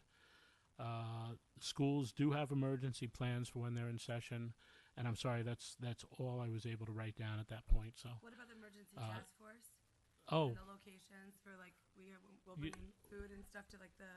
Well, Al Campolini building. they're not supposed to bring in food, but we do have, thank you, the community emergency response team. They set up in emergency situations, and we have had a few of them, especially during the hurricanes. We have residents who volunteer. It goes through our safety officer in the police department. They organize it. I'm sure I'm still on the list. I was one of the team leaders at one point. But we set up in the Capolini gym and in the community center in any severe weather with cots, places to charge your batteries. We're not supposed to, but at times people have sent in food. But we really try to avoid that because we're not quite licensed for that. It's called CERT. If you look it up, look up CERT, you'll find it much quicker. CERT, yeah. And then the other thing is that the police department has almost a go-to list of the houses that maybe someone is on a ventilator or someone needs an oxygen or whatnot. So in the case of an emergency, we check on them for safety, and we do totally encourage the community. If you know that you have there's an elder person or there's a young child with a disability that's in your neighborhood or whatnot, to encourage them to put them there, because in the event there's trees down or whatnot, we make sure we can get them out, especially if they need power when there's no power. Yeah. And from the power point of view, we have put on our major buildings generator systems to make sure that people could come and shelter. Thank you. A couple good ones there. Jay, thank you for your comments about the ethics board. You're absolutely right. If you know, and I've said that before, that's our form of accountability. If there's a question, people should feel free to go there. That's what they're there for. It's made up of volunteers in the town from both parties and one neutral. So it's a very, very fair system, and might not always agree with what they come up with, but they really do some hard work and dedicated work and do a lot of investigation on that. Sarah, I do have a meeting on Friday with Rob, so first chance I'm getting, and I was jotting down, as you said, you know, maybe state or county has some type of a land trust that they could look at. DEC might, you know, so I'm more than happy to try to look into that, but you might have more resources if you talk to Ken, and he could point you to some of the right people. And I'd be more than happy to call County Executive Jenkins and set up something for you as well. Jan, the comment that you made was that that we shortcut the environmental, the planning, and the building. We don't get involved in that, and that is why I find it to be reflective of planning. If you're insisting that an environmental is cut for a project, then we don't sit there and look at that project and say, hey, you guys need to approve this. So to me, that's one of the reasons why I take it as an attack on planning or on zoning when that is there. It's not our job. I purposely stay away from the meetings. I will say I have asked my board to not voice their opinions at zoning and planning board meetings because I don't think it's appropriate. So I hold a very strict line there where I'm not going to get involved to affect the decision process, or why should we have an independent board that brings that. So I don't go there. A lot of what they do, their laws are through the state. So they also have to follow that. Planning follows state and town code.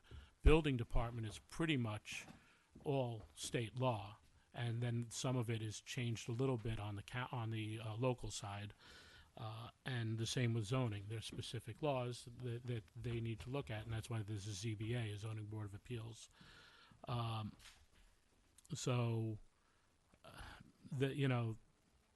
They have their jobs, and it's our job to let them do it and to hear back from them. And when it comes to the site plan development, we don't do that. And I think it's a very, very good practice that we don't. And then I have not been able to find any town-wide surveys. The answer to the question, I couldn't answer it because I didn't have the information. I have found individual, and also, part of the conversation tonight, when a plan comes in and it is sent to planning, they refer it out. Matter of fact, yesterday was postponed, but fire safety was supposed to meet on, I believe, AMS and go over some of their stuff that was there. They've postponed it because of the funeral for Jackie, but they sit down with that, they go through it, and that's the fire commissioners. I go, I hear the information, I make suggestions on that if needed. If I see something that I don't understand, I ask a question, but it's usually the applicants coming in with the fire commission who really do know their job. They are, our guys, our chiefs are on there too. They're professionals. Even our volunteers, I don't know if a lot of people realize, are firemen, so they're paid firemen somewhere else. So our guys and gals that do that really do a lot of work in that.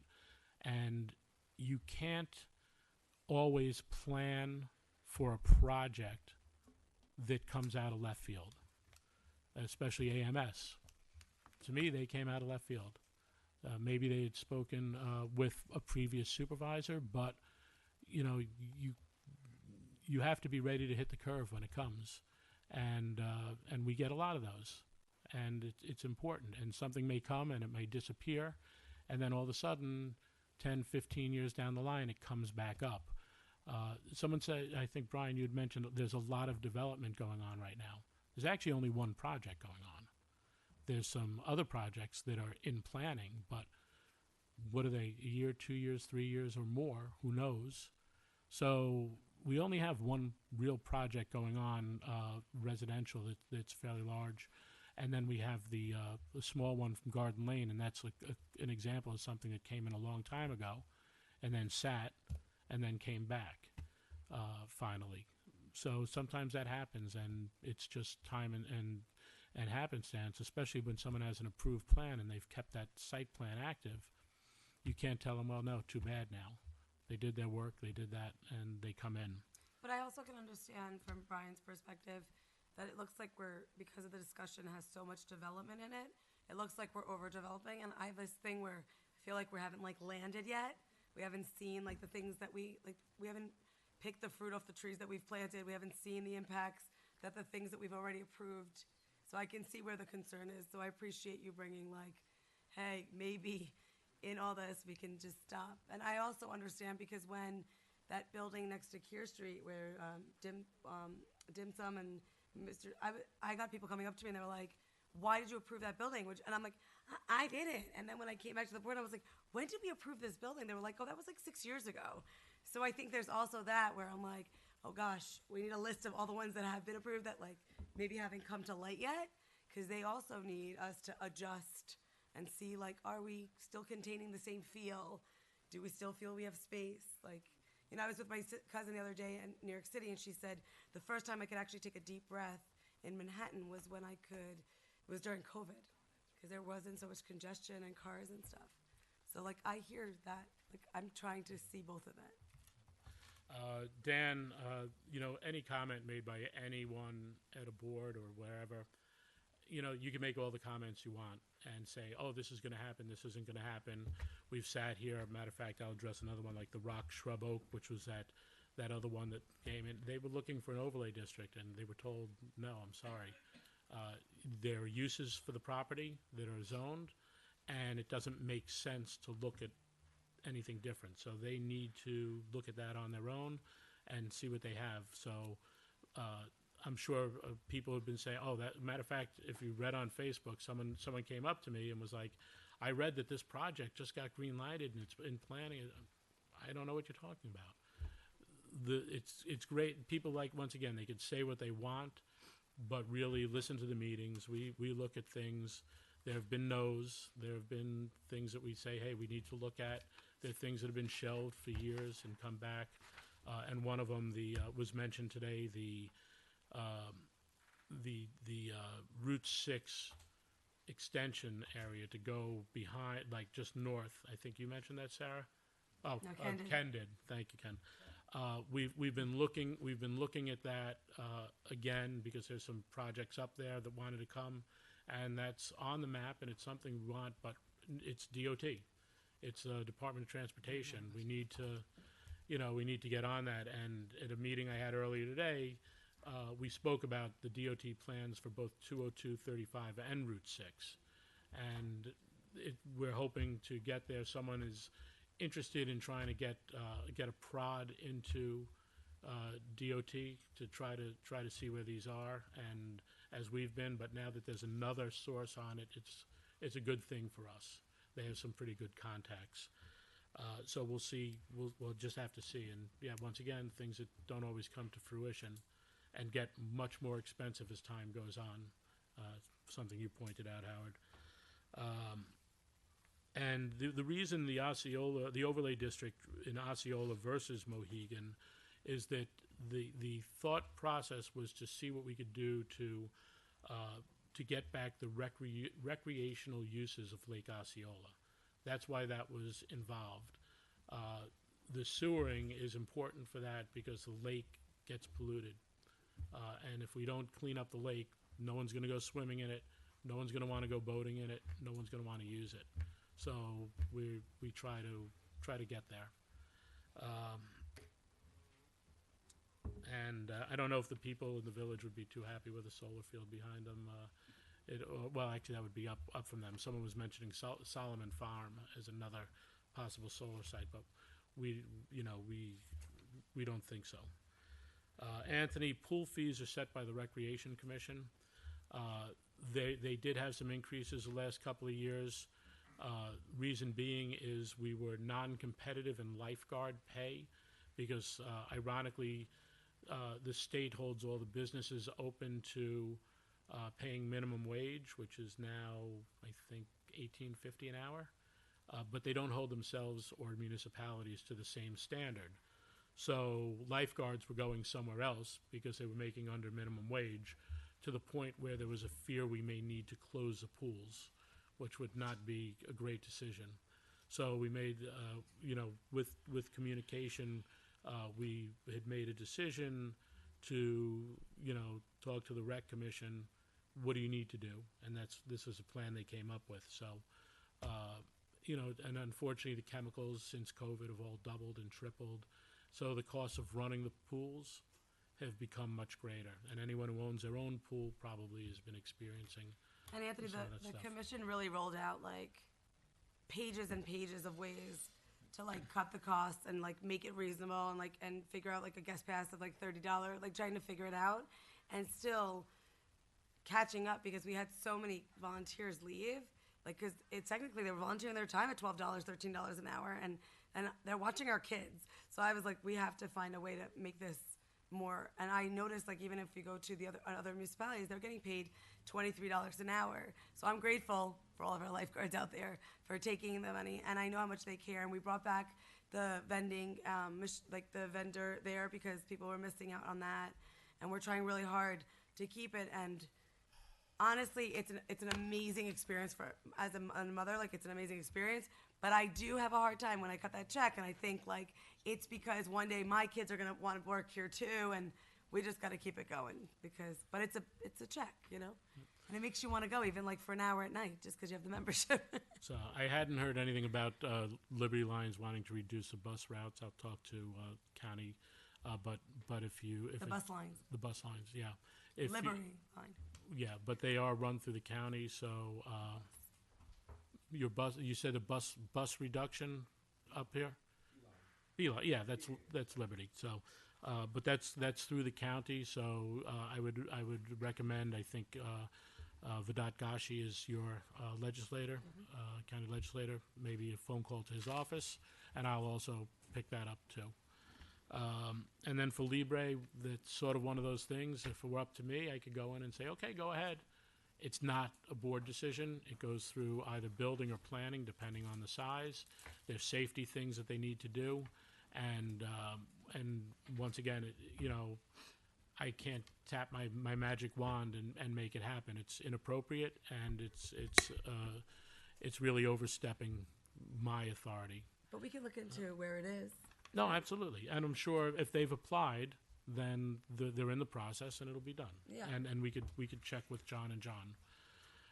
Ken, I do have to apologize about not being able to make Lake Day. Unfortunately, he had a funeral in the morning and it just was too much going on. But I will make sure that we call the Ken Belfour Lake Mohegan Overlay, appropriately named, and refer all comments to you. Brian, you got Ken's number. I'll give it to you. All right. And then Brian, I'll talk to Yvonne about the charges. Thank you for bringing it to my attention. I was not aware of it.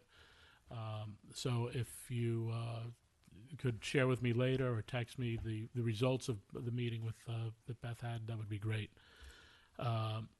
And yeah, we answered the Shrub Oak Rock question of a few meetings back. Actually, I think 2 months ago.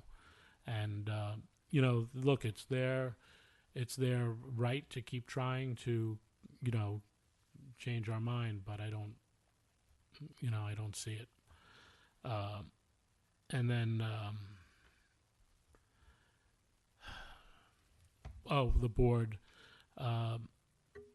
I consider the board a family, and any of us with family, if you don't have a dysfunctional family, you're an orphan with no brothers or sisters. So, yes, I know. So, that's part of what makes a job interesting and intellectually challenging, is we all have our own dysfunctions, and it actually adds to the conversation. So, no matter how it seems, there are things that are pulled up. Rick, thank you for your comments. We have been looking into things and we continue to do so. Charlie, I'm going to pass over to Sergio about the baseball fields, but I think I explained the sewer fund balance, and hopefully that gave you a proper answer. And if not, reach out to me, please. I'd be happy to discuss. Scholarships sometimes for the kids too. Yep, Sergio.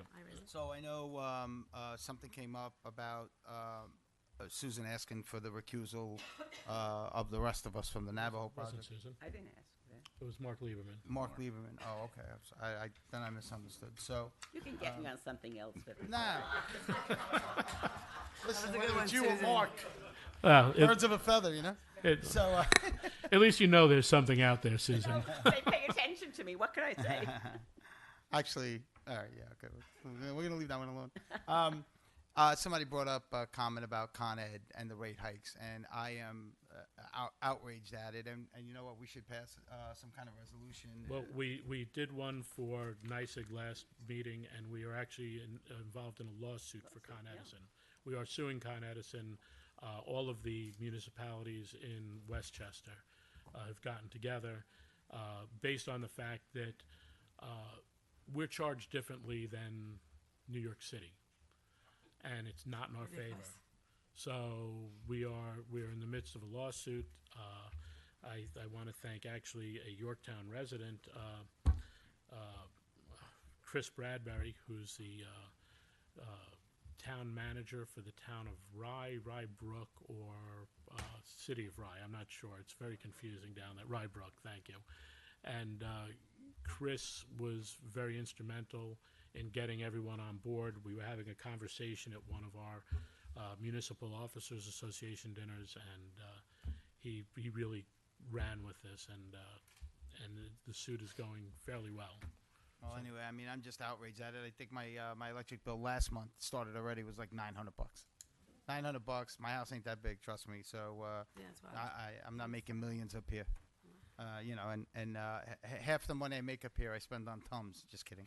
So Actually, that's not a joke. That's real. yeah, no. So I mean, Con Ed, the electric companies are out of their minds, and again, it goes back to the way we decided to shut down Indian Point, making our electric here more costly because the electricity has to travel further, and as electricity, we have to buy it further away, and as it travels, if you buy, let's say, I'm going to give a very crude example, you buy 100 pounds of electricity. By the time you get it down here, it's only 80 pounds. And so they have to make up that difference. And so, you know, they shut down these plants all across the country. A lot of plants lay dormant. Now, all right, maybe in the point was time to go. But I think with the advent of AI and all of this other stuff that's coming at us, the renewables, I love them. They're great. They're not going to satisfy the demand that we have now, let alone the demand that we're going to have next year and 5 years and 10 years down the line, especially with the AI revolution. It's just not going to happen. And we're all paying the price. $900. $900. Okay? I mean, it's crazy. And I can't imagine what it's going to be this month. July, it was hot. You know, we had the AC on maybe a little too much, you know. But I've never seen a bill that high last year and this year. It's just out of control. And I agree with you. I always wanted these developments to have shuttling, you know, kind of like a hotel, right? A hotel shuttles you. Say, you want to go to the airport? Yeah, get in the shuttle. Now, all right, maybe the shuttle wouldn't be on demand 24/7, but I always said that we live in the perfect area. We are 20 minutes from the Harlem line and 20 minutes from the Hudson line. And if you want to make this a commuting place, these developments should have shuttling. Imagine getting up in the morning, and I have always said that it would take less time to get on a shuttle bus in the morning and have them shuttle you to Croton Harmon, right? It'll take you 20 minutes while you're doing your work or whatever it is. You get on your train, you go down to Manhattan, you go up to Cold Spring. I don't care, wherever you want to go, whatever makes you happy, right? Do it, right? And then you come back and the shuttle takes you back. I always have said that if you lived in Croton, it would be a shorter commute if you had a shuttle coming from Yorktown, 15 minutes, 20 minutes. By the time, if you lived in Croton, you would take your car, you'd drive to Croton Harmon 5 minutes away, and you'd spend a half an hour trying to find a parking spot and walking 4 miles back to the train station. So, I mean, I think that it wasn't looked upon favorably. I thought it was a great idea. I thought it was innovative. And maybe someday we'll bring it back up. But I agree with you. You know, you got to be able to get to places. And again, we are, I think, in the perfect place. Just because there's no train station here doesn't mean we can't utilize, you know, both lines. We're right here. All right, so that would kind of resolve, you know, the bus issue, so to speak. Would it be expensive for the developer? Who cares? Yeah, it would. So what? I think it would be a great feature for this town. As far as the outdoor dining, Libri is a smaller place, and they don't have much space in front. I could see tables right in front where you walk in, flanking where he parks his motorcycle, flanking the left part of the entrance and the right part of the entrance. In our code says, and I'm working on revamping the outdoor dining law. I'm a little behind on it, to be quite honest. I wanted to be ahead of it. I did send out an email to a couple of people in the town, department heads, asking what they would like to see as far as a revision on that. And so I'm working on it before I put something together and then introduce it to the town board so we could discuss it and hash it out and then bring it to the public, you know, that kind of stuff. If you have less than 12 seats, Mr. Tegeter is here. He is the guru on this stuff. Mm-hmm. If you have less than 12 seats, it's a building permit. You go to the building department, you file an outdoor dining permit, and I don't think Libri would have more than 12 seats. I don't know where he would put them. And then what they would do is they would be able to look at the parking, look at the life safety issues, the balums and that kind of stuff. I want to kind of increase that number. But if that's not the case, I know for a fact that the planning board would handle it above 12 seats. And it would be the same process. You'd go there and you'd get them a sketch, and then they would look at the parking and the life safety and stuff like that. And they're pretty good with it. I don't know what you had made a comment that it's been taking a long time. I'm the liaison to the planning board. I haven't seen anything. John, have you seen an application from Libri for outdoor dining? So it's either it's going to the town board, It's either going to the building department, 12 or less seats, or it's coming to the planning board. Either way, and I'll ask John if he's seen something. But John Landy, we got too many Johns. John Landy. I don't think he's pretty quick with stuff. He's on top of this kind of stuff. It's that time of year, so we're sensitive to that. So we want to push this out a little faster. So both the building department and the planning board are on board with the outdoor dining initiative here. And I don't see the delay that you said as being accurate. Brian, discourse is good. You know, we have to argue, we have to hash it out. I disagree and agree on a lot of things. I mean, I tend to I try to make my own decisions based on what I want to see and based on my values, and I'm privileged enough to do that because I am the elected official. So lucky for me. But running an election is a lot of work too. So now I get to make these decisions, and if we disagree a little bit or a lot of bit, I think that's good. It's a lot better than everybody just saying yeah, you know. So often, you know, I'll have a conversation with Pat. I'm like, what do you think about this? One-on-one, no secret meetings, and all this other nonsense that I got to hear about all the time. So you know, it happens all the time, and we disagree all the time. And I disagree frequently with everybody. So but I think this discourse is good. Charlie, my kids, they play baseball. They're actually Jack returned to pitching after his surgery for the first time 2 weeks ago. I was in tears watching him walk to the mound. Luke is now going to Mercy. They're going to pitch on the same team together. I'm very lucky. I will tell you the way tournaments work. Tournaments, you have 50 teams, 10 teams, 5 teams, 11 teams, whatever it is. The 5,000 is accurate. It's usually 5,000, 4,000. It depends on the tournament. But that 5,000 is divided by 15 people because there are 15 players on the team. It's not 5,000 apiece to enter into a tournament. So hold on. So the comment that it's like for the rich guy, I don't necessarily. The hotels are for the rich guy. I will tell you, if you go out to Long Island, they charge you $500 a night for rat holes. No offense to Long Island. So anyway, that's where I'm at. I mean, tournaments there. We actually have tournaments on the Route 202 fields. We just had the 4th of July tournament. That's where they raise money to go to Cooperstown. Is it an expensive proposition? Any youth sport that your kid is playing at a high level, it is going to be costly, yeah, but it's not $5,000 to enter into one tournament. And you could pick and choose tournaments to get into. So you got that. There are Navajo has been absolutely and again, I am telling you, I don't know where I'm like teeter-tottering on the whole overlay thing. You know how I feel about it.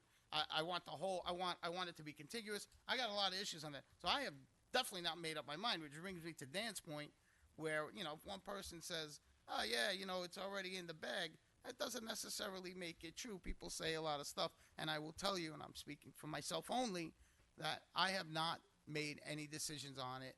I have done a ton of research on it, and I am really just at a crossroad. I don't know where I am on the overlay. After, if the overlay, if they get added into the overlay and it's contiguous the way I want it, and I do happen to vote yes on that, I'm still not too sure about the project. So that's how I look at things, and that's why it's important for us to wait and hear everybody's opinion and get all the feedback from all our departments and our committees and everybody like that. So this way we're making a well-informed and educated decision. And that includes listening to the public, which we studied. We studied for 5 hours, no problem. I got everybody's concerns. I get it. I think it was a relatively small sampling of the 36,000 people that actually live in Yorktown. But, it's a town board meeting. You're not going to get 36,000 people in here. So that makes the decision even more difficult, right? Because you're hearing from a select few, and you're making a decision for very many.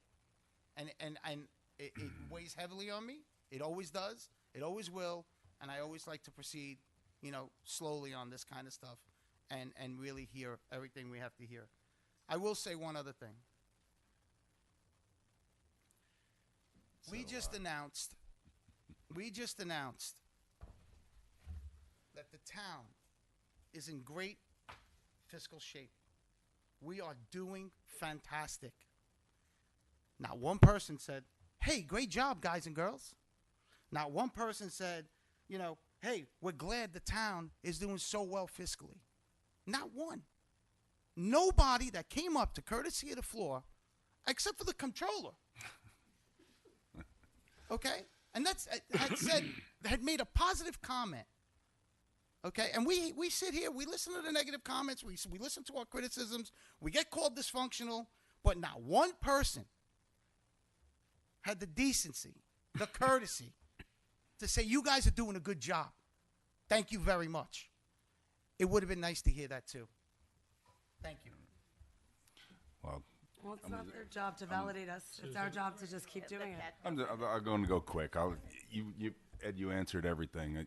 I just want to basically explain how referrals work for people that are watching TV that aren't intimate with how boards work. So when the supervisor says, I'm going to refer it out, Diana has a whole list and goes, okay, you know what? We're going to refer it out. It's going to go to DEC. It's going to go to planning. It's going to go to zoning. It's going to go to BACA. It gets referred out to these departments. These departments respond back and say, oh, we got a problem. Or, this department is okay with this. So that's how the referrals work. So when Ed goes, we're going to refer it out and we vote on it, it goes out to a bunch of different. Yeah. But it goes out to everybody. Same thing. The planning board does it. Planning board, they refer it out. Their list of boards that they send it out, it might be a little different than ours. They send it out, and it goes to the fire, police. Every project that comes through here sits in front of the fire commission and the fire board, and they go, oh, can we get a ladder to it? Can we get a truck to it? Is the turning radius so that everything gets scrutinized? Everything. So I just want to explain to the people at home what referral really means, so that it doesn't. You're not sitting there wondering what it is. What it is just it gets passed out to the appropriate departments, and they respond back. And we can't do anything until all the departments or boards respond back to us. That's all. Thank you, Patrick. Okay, I will try to be brief. All right. Okay. God bless. Thank you. Thank you. Howard, I always enjoy your comments. All right. I enjoy your responses. Okay. Ed gave a partial answer to one of your questions about the sewers, that nothing could be done until 2016 when the DEC lifted the moratorium. If you go to a website that I still host online, CIYinfo.org, that's CIYinfo.org, you will see it has summaries of issues before the town board and the planning board from roughly 2012 to 2020. And you can look up an issue by subject matter. For example, you could look up background on Navajo Fields for many years. You can look up sewer issues, finance issues, parks issues, a wide variety of issues. Once the sewer moratorium was lifted, which I was absolutely delighted with, you will find comments from me being very critical of what then Supervisor Grace was proposing for Halleck's Mill. Okay, it was he came up with a plan that was not legal, and I kept saying that at board meetings, and we wasted all of that time, 2016 and 17, and it wasn't until later when Lanny Gilbert was supervisor that the thing moved forward. Okay. And then it got stalled, and then we found a way to do it appropriately.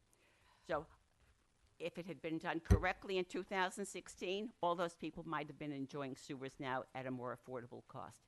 Lost time. As for fluoride, if you go back, and there's a long description about fluoride, we didn't know about the problem until 2012 when I was no longer on the board. Okay? So, and it wasn't until about 2018-19 that it was under Supervisor Gilbert that a dentist who practices in Mount Kisco but lives in Yorktown informed the supervisor that there was a state grant, and then the town applied for the grant. Okay, and so that's why. So from 2012, when the town board at the time had a public, I don't know if it was an official public hearing, but it was an informational meeting. The room was crowded with people who everyone spoke in support of fluoride except one person, right? Except one person. There was the county commissioner who was there, lots of local dentists, and lots of residents, and only one. So the board voted in 2012, or possibly 2013, okay, to support fluoride, but it wasn't until 2018-19 that anything was actually done about it. Again, all of this is documented with the dates of specific planning board meetings and town board meetings, and anybody who has a sense of history and what happened in Yorktown, for as long as I live and have the money, I will continue to host that website, CIYinfo.org, and you can look it up by town board issue or planning board issues. And that's an interesting way to look it up because you can do it by subject. You don't have to remember, when did the town board discuss this issue? Okay? Or when was that issue happen? Because as the supervisor said, many of these issues go on for many, many, many years. In terms of the, thank you, Peter, who's no longer here, but you answered part of that question with Nixle on the police department. I subscribe to Nixle. I think I get emails and I also get text messages. But one of my concerns was if it's just a text message and I don't hear text message, at 2 a.m. in the evening, in the night, right?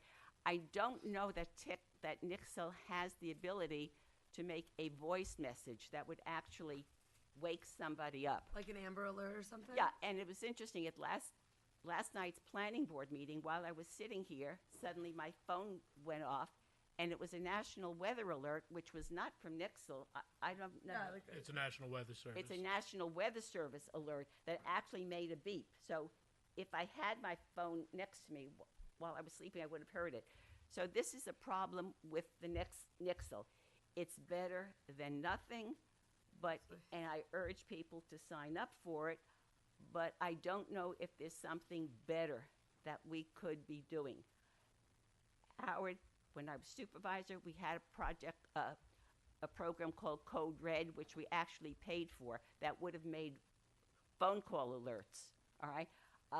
And after, when my term was over, the following board ended the contract, right? So I don't know. Again, Nixle is better than nothing, but I think it does have some shortcomings, and I think would like to look, into that. I'm trying to see if it has like an alert system. All right, I think it used to be called Code Red. I have no idea whether that still works or not, okay? But I think we need to look into it. Dan, on the solar, as a board member, I'm disappointed that this board hasn't made a decision. We had a public hearing, and we closed the hearing on May 20th, and we're still waiting for a decision. Whether you're for or against it. Susan, we just had this last week. We had the Climate Smart Community Task Force come in. I think you emailed, and I think you were responded to by the clerk that I asked for it to be on an agenda coming up for the I think the 12th, and you know that. So I don't understand your relevance or point. I want to make sure everyone has a chance to digest. Okay, all right. I'm So, just saying please. it's fate, and No, I think I think it's an I think that inappropriate the comment. residents and certainly the developers need a decision. Absolutely. The hearing was closed But, May 12th. but Okay, all right. you had your answer. You know my reasoning. Have you said August 12th? I think was that what it was, Diana? Was that Since I'm the not one that privy was to on what there? you. Second meeting, August 12th. All right, I'm not privy to I what thought you she put. answered you. No, on- she didn't. on an email. today. No. I'm never told.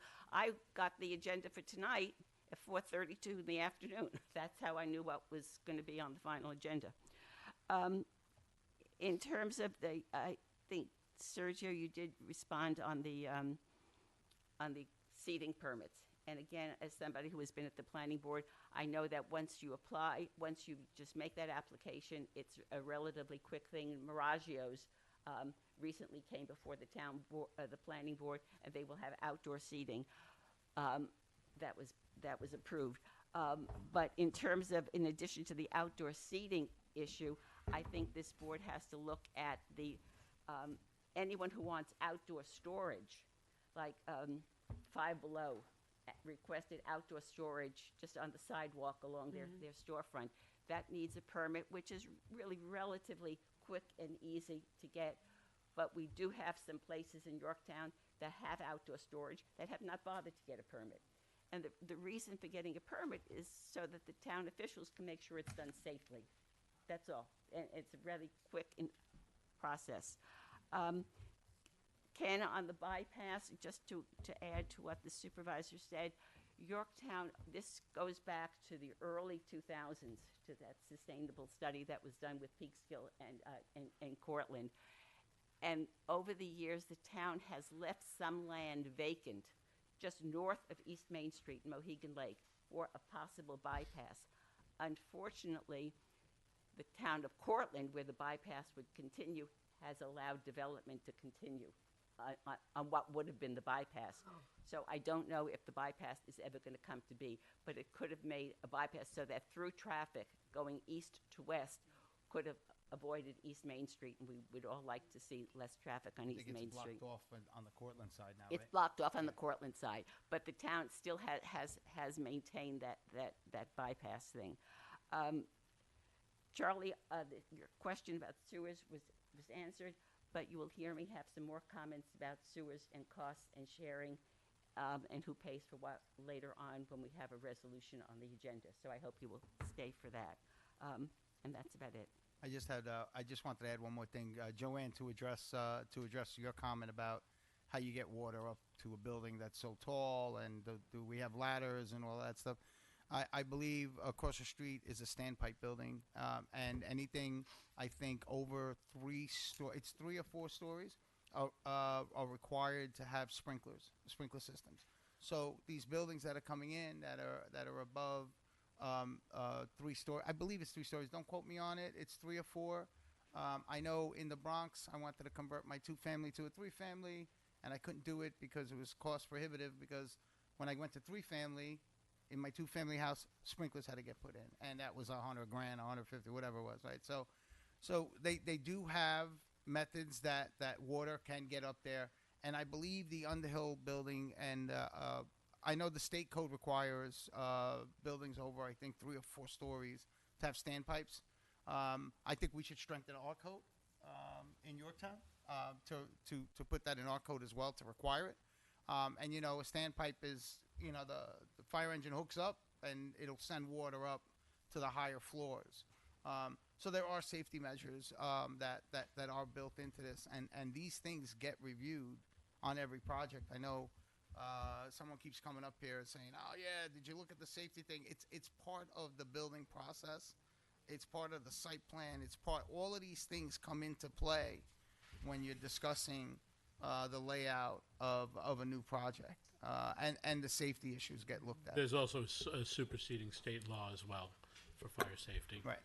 Right. So that's how you get water up there, right? Can I just add one other comment to add on to what Sergio said about the commuting and the possible shuttle buses?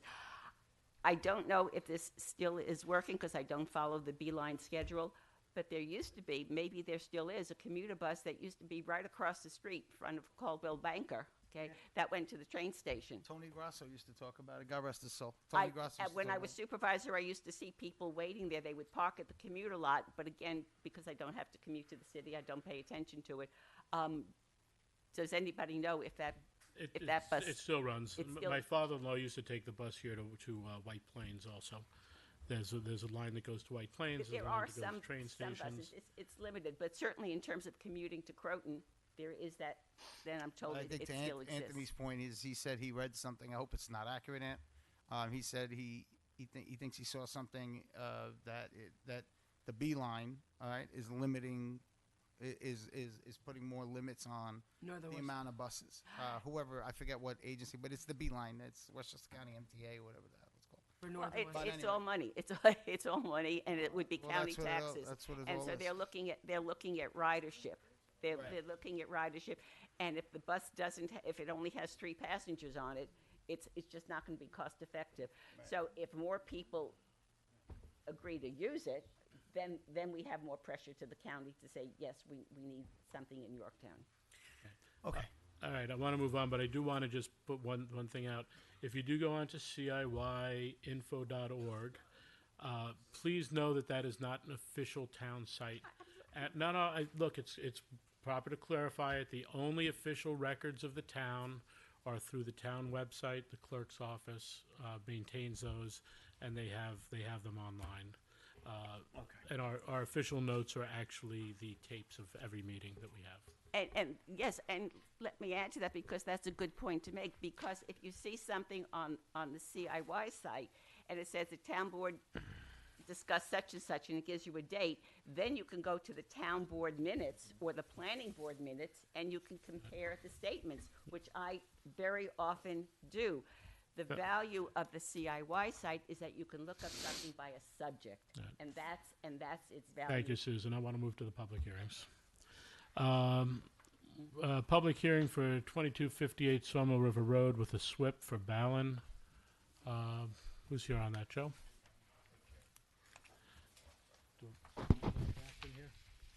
You wait, Joe.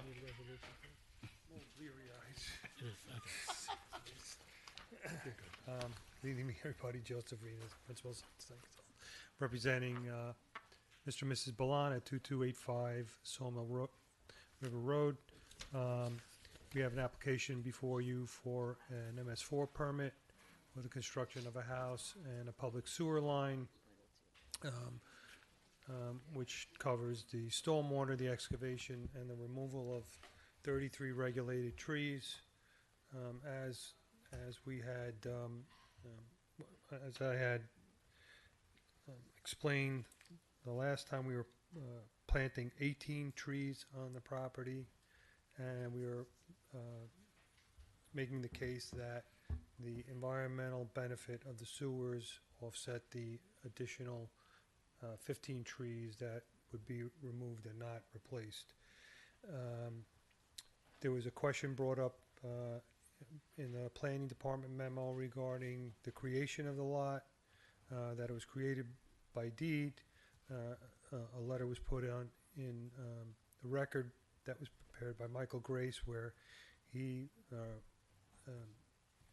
talks about the definition of a subdivision, and it, in my opinion, clearly states that if it was created before the subdivision regulation was put in place, that it was then considered a legal lot.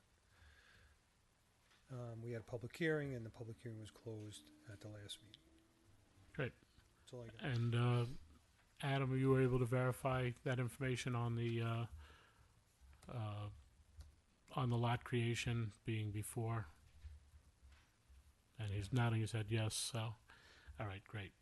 So then we do have a resolution for town board consideration. Town board resolution approving the Balan Stormwater Management, Erosion, and Sediment Control Permit, T-SWIP 00725, Town of Yorktown, New York, for the location of 2285 Sawmill River Road, Town of Yorktown, New York. Town of Yorktown tax identification status 37.11, Block 1, Lot 42. Does anyone want to speak at the public hearing? Huh? This is, This is we had a decision. public Oh, hearing. decision, I'm sorry. This is the I one where apologize. they're running the sewer for They're, multiple properties? the people are going to be able to other hook up houses. in addition to that. Yeah, like 5 houses. Yeah, this is good. 11 houses. 11? Yeah, with the potential of another 5 if it's extended in the future. Even better. No, it's good. It's good to have that option. No, this is Okay, before I ask for a motion, John Tegeter, Diana seems to remember you asking about something being included in here. Was that language put in to the resolution?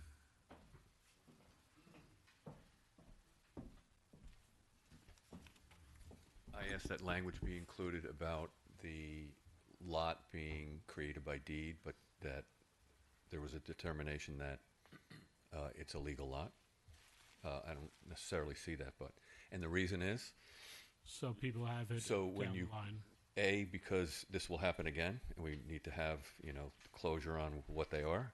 And when you go back into the history of it, if you find the resolution, but you find a memo, but the resolution that doesn't say it, it becomes difficult. So. Did that language get put in? I didn't see it. I just skimmed through it. Right in the back of Oh, okay. take a look now. Let's get it right. Is it in there? I don't see it, that's Okay. You could just do a short whereas. Yep. That's all. All right, so want to do it. Adam, could we add a whereas this lot was determined to be a legal building lot? Do that with Dan, he wrote Or Dan? Okay. Yeah, all right. So we'll add that and Is that the only thing? That's exactly what you wanted to say? Yes. just get with Dan on the language. That's Yeah, fine. I'll get, if that's the way you want to do it, I'll get with Dan on the language. That's fine. Yeah. All right, so I'll drive him crazy instead. Yes, please. I've dealt with you enough today. So can I have a motion? Motion. Second. All in favor? Aye. All right. Thank you very much. Good night, everybody. Good night, Joe. You leaving so soon? Huh? You leaving so soon? Yeah. Do you want to represent the next one for us, or? I'll pass. You will, okay.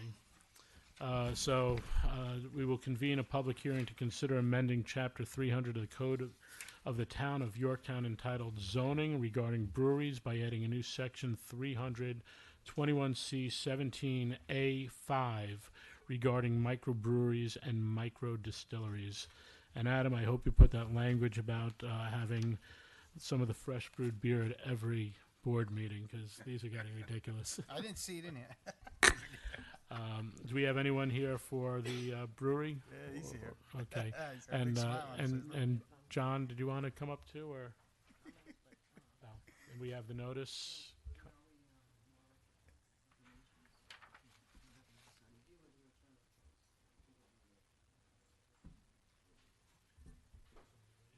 Waiting for more comments.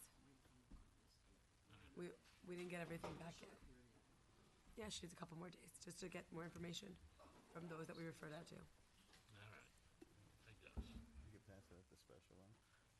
I guess. All right. So why don't you explain our project? If John needs to explain any language, but Sure. talk Yeah, about so your project. we're looking to put in a small brewery, tasting room, and retail space into 1735 Front Street. It was a gym for 7 years, but the town's never had a brewery before. I've lived in Rockland for 20 years, and there's nothing like this in anywhere around. I think the town would be a great spot to put one. I think we'll be very supportive with local events and things like that, and we're a family business. We can't wait to be a part of the infrastructure here, and Can we add in the resolution that he has to move to Yorktown? I'm looking into it. Are you? That's Good great. answer. Yeah. I don't know if I believe him, but good All answer. right. I do, actually. So this is simply adding the language to allow that as a use in our light industrial area. John, is there anything to add to that? And the building owners here. No, I don't think so. It just has those few requirements, that can't be open past 11. Right. No cooking facilities that require automatic fire suppression system, and floor areas open to the public can't exceed 50% of the total facility. That's all. Yeah, why don't you tell the public how it's more of a gathering place, not a bar? So we're going to be a small brewery. It's going to be a small 7-barrel system. We will not have a full liquor license. We won't be serving tequila and vodka. We won't be opening for late hours. Whoa, hold on a second. We could put that in the resolution. No, but what's nice Hold on a is second. it's to bring community You mean you're not together. going to be making Cosmos? No. Hopefully not. Hopefully not. The beer's not good enough? Sergio's a Cosmo. I drink Cosmo. I don't drink beer, man. All right. I wish I drank beer. It's cheaper. No, go ahead. I'm sorry. No, I'm just it's okay. joking around. But yeah, we plan to be a part of the fabric of the local town. Yeah, so it's like a community table they want to do where they try on these. I've worked in the industry for 15 plus years. The biggest part I think is lacking is family, and I think a lot of it's been kind of washed away with COVID, the interaction of customers and people and education. And I want it to be a gathering place. I want it to be an educational space. I want it to be a part that's very important to the town, and vice versa. Are you the master brewer? I do everything. Yes. Okay. Filling everything. I just want to add that I had one question. The way the law is written, it says, by adding this section as followed, and it said microbreweries and microdistilleries as defined and licensed by New York State. Okay, so I said, I didn't know what the definition was, and I had the town attorney look it up. A microbrewery is, the definitions are in the state liquor authority section of the law, not in the alcohol and beverage section where I was looking. So a microbrewery is 75,000 barrels of beer or less, and a microdistillery is 75,000 gallons limit. So I think we're way less. A lot of so I just had no idea what the definition was that we were adding. That's basically to the gonna law. hold. That's a lot of keg. That's a lot of keg stands. That's a lot. So I just so just Would anyone in the public like to speak on this? Open for public comment. Would anybody from the public like to do a keg stand? No. Okay. I didn't know if it was appropriate to bring beer with me, but No, it's just a joke. All right, no one for any comment on this? Yes, All sir. right, motion to close the public I'll hearing. make that A motion. few days of comment. Second. Okay. Thank you. Second. All right, thank you. I think we were still waiting for some comments to come in, so if like to make a motion to hold open for public comment, we don't have a meeting for 2 weeks, so 10 days. I think 10 days will be fine. And then, right, so hopefully we'll have a decision on the next meeting. Okay. Great. Great. Thank you very so much. You guys got a vote? You didn't get a vote. Oh, a vote, thank you. Motion, He's got a question. Step up, please. He needs a building permit as soon as possible. What can we do about that?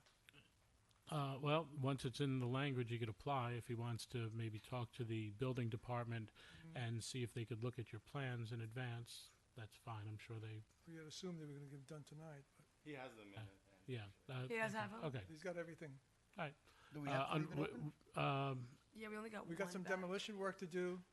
Like, No, do we, no, do but- we have to but leave it, the public comment. comments, do we have to do that? I mean, it's. Whose comments are we waiting for? We only received Westchester County back so far. So, I mean, I think that this could be one of those things that we talk about if we have to have a special meeting, if it comes in sooner. But right now, we only have one. All right. Why don't Shorten why the time from Yeah. 10 days to 5 days or something like that? Yes. Yeah, we'll change it to 5 days, which will put us about the time if we need to do this a special meeting for the other. Because following the building permit means you're contractors, and we all know. All right. Whatever So they budgeted. can I have a motion? Motion. Can I have a second? Second. All in favor? Aye. Aye. Aye. So we're just waiting that's for for the 5 comments days. that haven't come yet, so we're just leaving it open for an additional 5 days? Wasn't this supposed to be for comments? This is No, public comment But at this what point? he's explained it to was referred out for comments from the different boards. Yeah, not the, And- the public's closed, yeah. Yeah. So, They're the big people, You want to Yeah. tell them about the special meeting possible? the levels. not yet.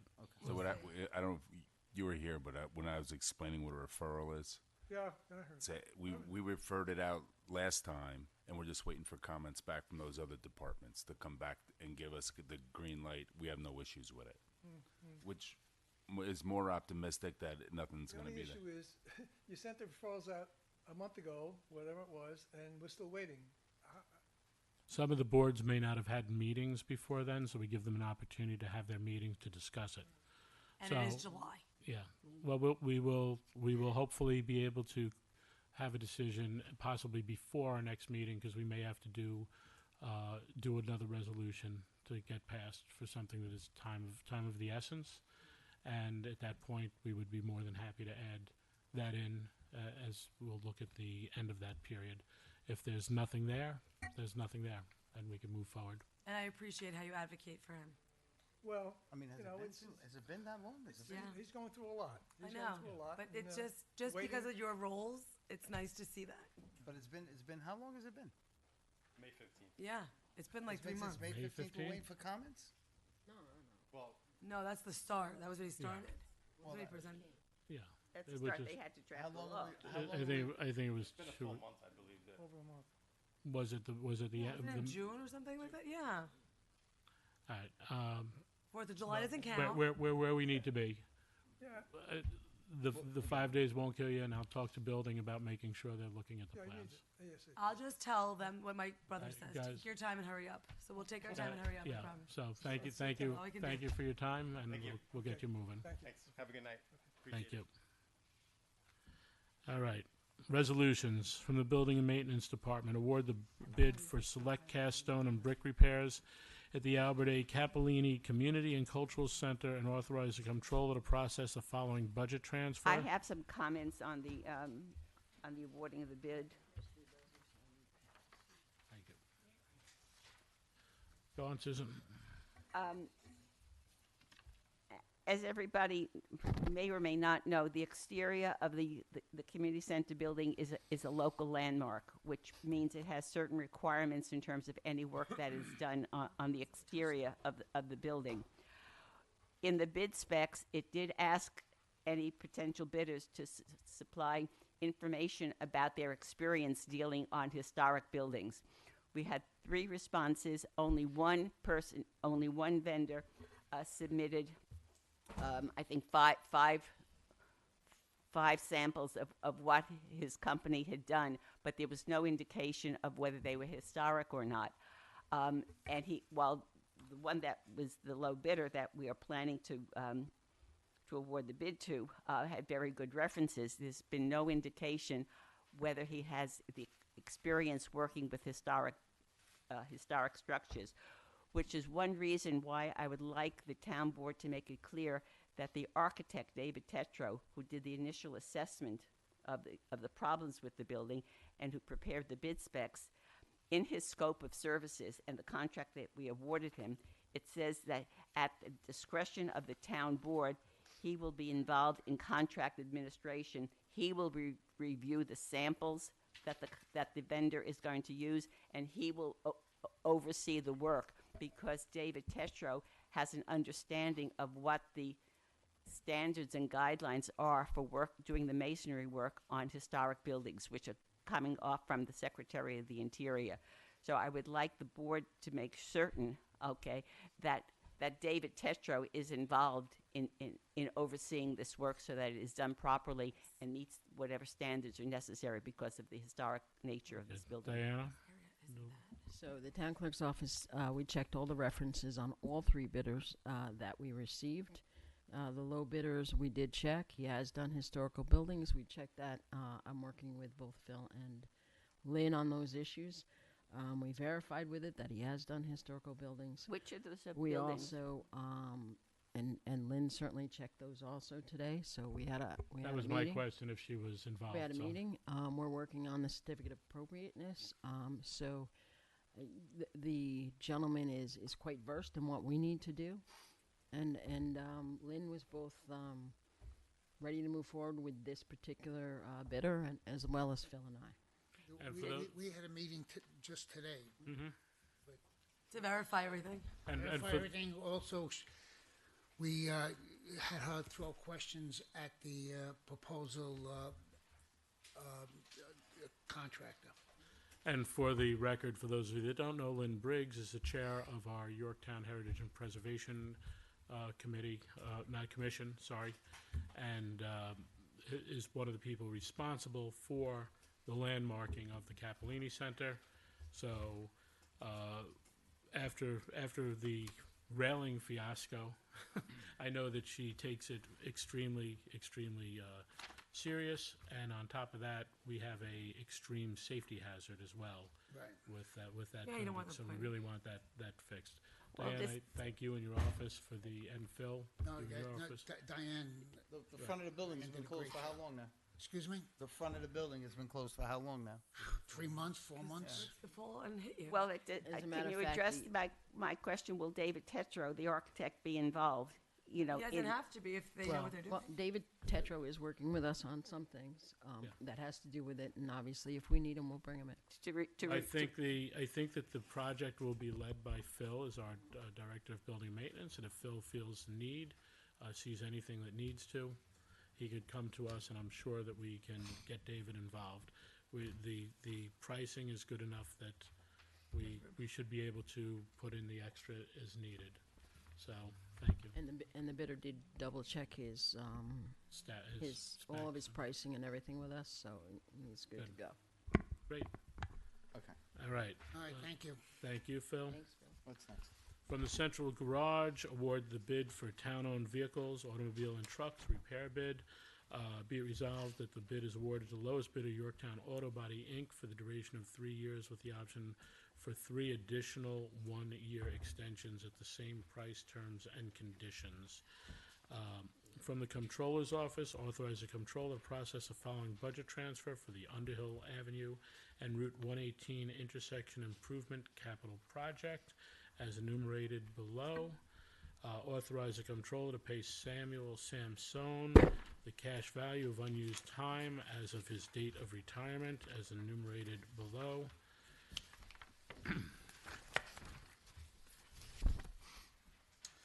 From the Engineering Department, authorize the supervisor to sign contract 136418 with New York State Environmental Facilities Corporation for the $5,760,000 grant for pump station upgrade projects. I have some questions about this one. Basically, I'm still waiting for some documentation that said the EFC has said it's okay for $1 million of this grant to be used for the farm walk project, which is not part of the Halleck's Mill system, and it was the Halleck's Mill. The grant was given for 4 pump stations in Halleck's Mill. I have asked for that documentation, and I haven't received it. And this gets to the point that Charlie McNeil raised before, and that you provided some good answers to, about each sewer district has to pay for its own expenses, right? Which, by state law, and this grant was applied for and granted for 4 pump station upgrades in Halleck's Mill. The town board, somebody made a decision to say 1 million of that 5.7 million is now going to go to the Farm Walk Station, which is not in Halleck's Mill. It's part of the Osceola Sewer District. It goes to the Peekskill Sanitary Sewer District. I know that the Farm Walk Station desperately needs upgrading. Okay, it needed upgrading for years and years and years. Okay, but I would just like to see documentation that EFC is okay with this. I believe Dan stated that it was and said that he spoke to someone. I don't know why he didn't send you the backup documentation. I'll look into that. There it is. There it is. Oh, Daniel. This is taking you, Susan. the dollar Yeah, come dollar to the- amount, since it's a fabulous grant, and I'm delighted that the town got it because it pays 80% of the cost, but it's still taking $1 million or $200,000 out of Halleck's Mill and giving it to another sewer district. We're not doing that. It's a separate fund, and that's not happening. Instead of using 5.7 for 4 Halleck's Mill stations, you're using 4.7 for Halleck's Mill and 1 million for Farm Walk. So you're taking money away from Halleck's Mill. I guess the question I have, Dan, is We're trying to leverage the money as best we can. I understand Dan, that. I'm not Mike, against. Can I finish my question, yeah. please? Thank you. I guess the question on hand is, was it a sewer pump station grant, or was it a sewer pump station for Halleck's Mills grant? The original application was structured around Halleck's. 4 stations for Halleck's Mill. Okay. We changed the scope to include 5 pump stations.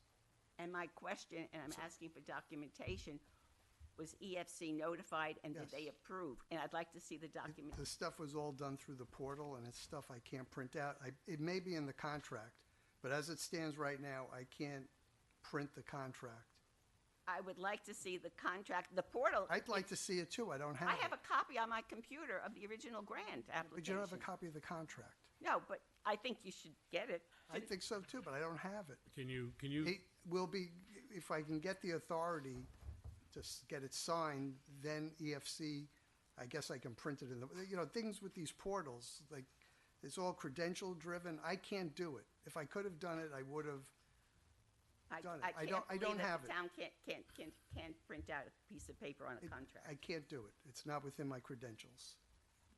I will, Please try to find out because I'd like. when we get it Yes. signed, we'll That's what see he's what the saying. contract says, and I'll share that with you. But I think the important factor is we're trying to leverage the money we got from EFC to do 5 stations. The work all needs to be done. The stuff that's Farm Walk related is gonna come out of the appropriate district. All we're doing is trying to reallocate the grant. We're not cheating Halleck's Mill, Well, which is the implication. It's like we're It stealing is. money from Halleck's Mill. It's taking $1 All million. the pump stations within the Halleck's Mill district that were supposed to be rehabilitated are being rehabilitated in a more cost-effective manner. That's the bottom line. We're not stealing money out of one fund and putting it into another. That's not what's happening. And if you could see if we could get someone there to just put in an email, even. It may well be in the contract. All right. Yes, So I as soon understand. as we get it authorized, it may just say it in there, and this will be over. And just a related issue, at what point are we going to have to do a resolution to hire, I guess it would be EDR, to start doing the actual design work for these things so we can get this moving? When I have a contract. Contract from, We can't do it without the money. So I mean, we need to- there's a lot of well, hurdles. you're going to have to sign a contract. I assume there'll be a piece of paper, or are you signing it electronically? Actually, I don't know. it usually gets signed electronically, Yeah, but there's a lot of but when DocuSigns. you are on it, at that point, once you sign it, it will send you a copy of the completed document. So that is what I'm waiting on. So. That's what I assume is going to happen. Thank you. All right. Thanks. Okay. Authorize rebid for tree removal services for the highway department. From the Justice Court, accept the audit of the Town of Yorktown Justice Court prepared by PKF O'Connor Davies LLP for the fiscal year of 2024, and that audit is filed with the town clerk and is available for public inspection. From the Office of the Town Clerk, approve a town board meeting date change to Monday, August 4th, 2025. Notice is hereby given that the Yorktown Town Board meeting scheduled for Tuesday, August 5th, 2025, will be moved to Monday, August 4th, 2025, due to the Yorktown Police National Night Out event scheduled for Tuesday, August 5th, 2025. Can you please do the next, skip the next resolution and we'll do it separately? For G&G? Can I wait till I get to the end? Authorize the supervisor to sign an electrical supply agreement with Constellation New Energy, Inc. From the Water Department, authorize the controller to process the following budget transfer for the Water Department for special projects into materials and supplies for $25,000. And I have one to read in for public notice.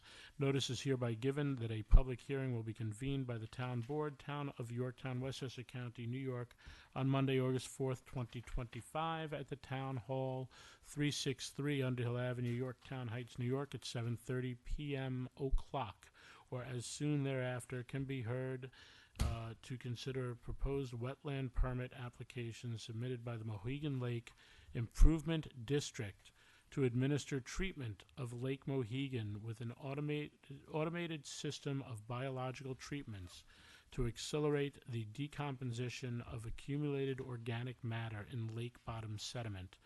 A copy of the said proposed application is on file in the office of the town clerk, where the same may be inspected during regular office hours, as well as posted on the town clerk's webpage under pending projects. All persons interested and citizens shall be heard at the public hearing to be held as aforesaid. From Diana L. Quast, Town Clerk, Master Municipal Clerk, Town of Yorktown. You're welcome. Can I have a motion on those? Don't forget number 13. What's number 13? No, we're not there yet. Can I have a motion? I'll make that motion. Second. All in favor? Aye. All right, we got one. So, authorize the supervisor to extend the town's agreement with G&G Municipal Consulting and Grant Writing for the provision of grant writing services. The reason I asked this to be separate is because I plan to vote no on it, because as a town board member, I've not been satisfied with the, I can't say with the quality of the grant writing. Well, yes, at least one grant that I was knowledgeable about, but there has been no communication with the town board. Possibly yes with the supervisor, possibly yes with individual department heads, but I don't feel comfortable with, as a board member, of knowing what this grant writer is doing to pay him a flat fee of $50,000 for a year. And I question at least the one grant that I did see that he did, which I thought was, he acknowledged that we didn't have any chance of winning it in any case, so I don't know why we paid for him to do it. Well, that's why it's a flat fee, and with the grants, at certain times, some don't get the response. A matter of fact, there have been a couple of grants that have been put out that they did not get anywhere near the expenditure from people looking to get them. So, once again, I think be ready to hit the curveball, as I said earlier. Sometimes those curveballs come, you got to hit it. And the one grant that they were not satisfied with the lead time, which was my fault, we still got a call from them, which rarely happens, to be interviewed for it. And that grant will be put up again this year. And they've been working on a BRICS grant. They do communicate mainly with our department heads, but Susan, I have seen you ask Jay questions. I've seen you replied to by Jay. And he is coming in, I believe, I don't know if he was scheduled for August or September. September, thank you. to go through, and I think I told you that as well at our last time discussing it. So he will be in to give a total update. We've already moved past the time the contract ended, though, and I personally, from the conversation with my department heads, feel very satisfied that they are addressing everything they can. And yes, you're right. There's some grants you don't get, but I'll give you another sports one. Wayne Gretzky, you miss 100% of the shots that you don't take. So we will keep taking the shots on goal. We will try to get it through the 5-hole, as they call it, and we will keep moving. I think that we owe that to the residents of the town. And the $50,000 is a lot less than what we considered in hiring a grant writer full-time. Yeah, With those prices are and then the There's benefits. no need for a full-time grant writer. Well, But You should also, see I how many feel that the people- town board should be discussing which grants to go when the department head, when the grant writer says, you know, there's this possible grant, and then a department head says, yes, I might be interested. The town board should be discussing whether we want to go ahead with that grant. Susan- For example, you mentioned the Susan, New York Susan, let me- Bricks let grant me- that let I have issues Let me with. explain to you. That's fine. You have issues with the New York Bricks grant. But let me explain to you how it happens today. I got an email from, I want to say it was from New York State. And on there were a list of different grants and the things that happen. And what I do is if I see something that I think is something we should pursue, and I think you probably get the same email, I highlight, I highlight over it, I copy it, I paste it, I send it to the appropriate department head, I send it to Jay, and I say, I'd like to look into this. If it's something that is outside of one of our department heads, like the Climate Smart Then we Communities separate Task Force, I send it to them. If it's something that's waterfront, I send it to Ken. And if you want to be included in every email that I do, I'll put it under consideration. Or- But you get those same emails, you know, the same grants that are there. And one thing that you don't do is say, hey, Ed, I saw this grant, maybe we should look at it. Instead, it's like, why are we applying and trying to get it because we're not going to get it? I'm not going to take that attitude. No, that we're not gonna get it. my issue is, and this I found out purely by chance at a recent meeting, that the grant writer was working on a very specific grant. Okay, and I don't want to be in a position as a town board member to be voting to. We don't even vote to vote to apply for the grant when I had no input and didn't even know what was being done, because on this specific grant, this New York Bricks grant, which is for community centers, I had a very different approach to it in a very different sense after reading the guidelines for the grant, So the which is issue- very different from But what I. just because Hold we on, get a hold on, grant hold doesn't on mean a we have to second. accept it. No, The issue- no, the issue it in- is what to apply Susan, for. Susan, It's one what to second. apply for. Susan, 1 second. The issue in front of us currently is whether we're going to authorize this resolution. If you have an issue with the process, this resolution isn't addressing the process. So let's stick to what's in front of us, because this is where the meetings go off the rails, and we're here for hours and hours and hours discussing something that's not even in front of us right now. If you'd like to bring that up, I'm interested in discussing that with you. I agree. You know, but to believe that it's feasible to be included in every possible email that goes around in the town, I think that's a little unrealistic. Hold on a second. So I would like to get back on topic, back on track. You're saying you don't trust this guy and you don't feel like he's doing a good job, and that's why you're voting no. You Or have you any other say, or comments you're on the saying you don't like the fact that I choose the grants that we chase, because it's really a different question. It's true that separate issues, and the process issue, which but I that's not agree what with I you, understand, I Sergio, understand that, it's but I not- don't want to it's- disparage G&G. I'm not who's been very disparaging. good. I'm ready to vote on him. I think he's been doing a good job.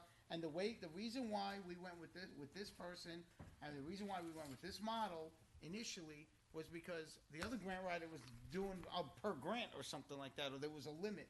Here, he's unlimited.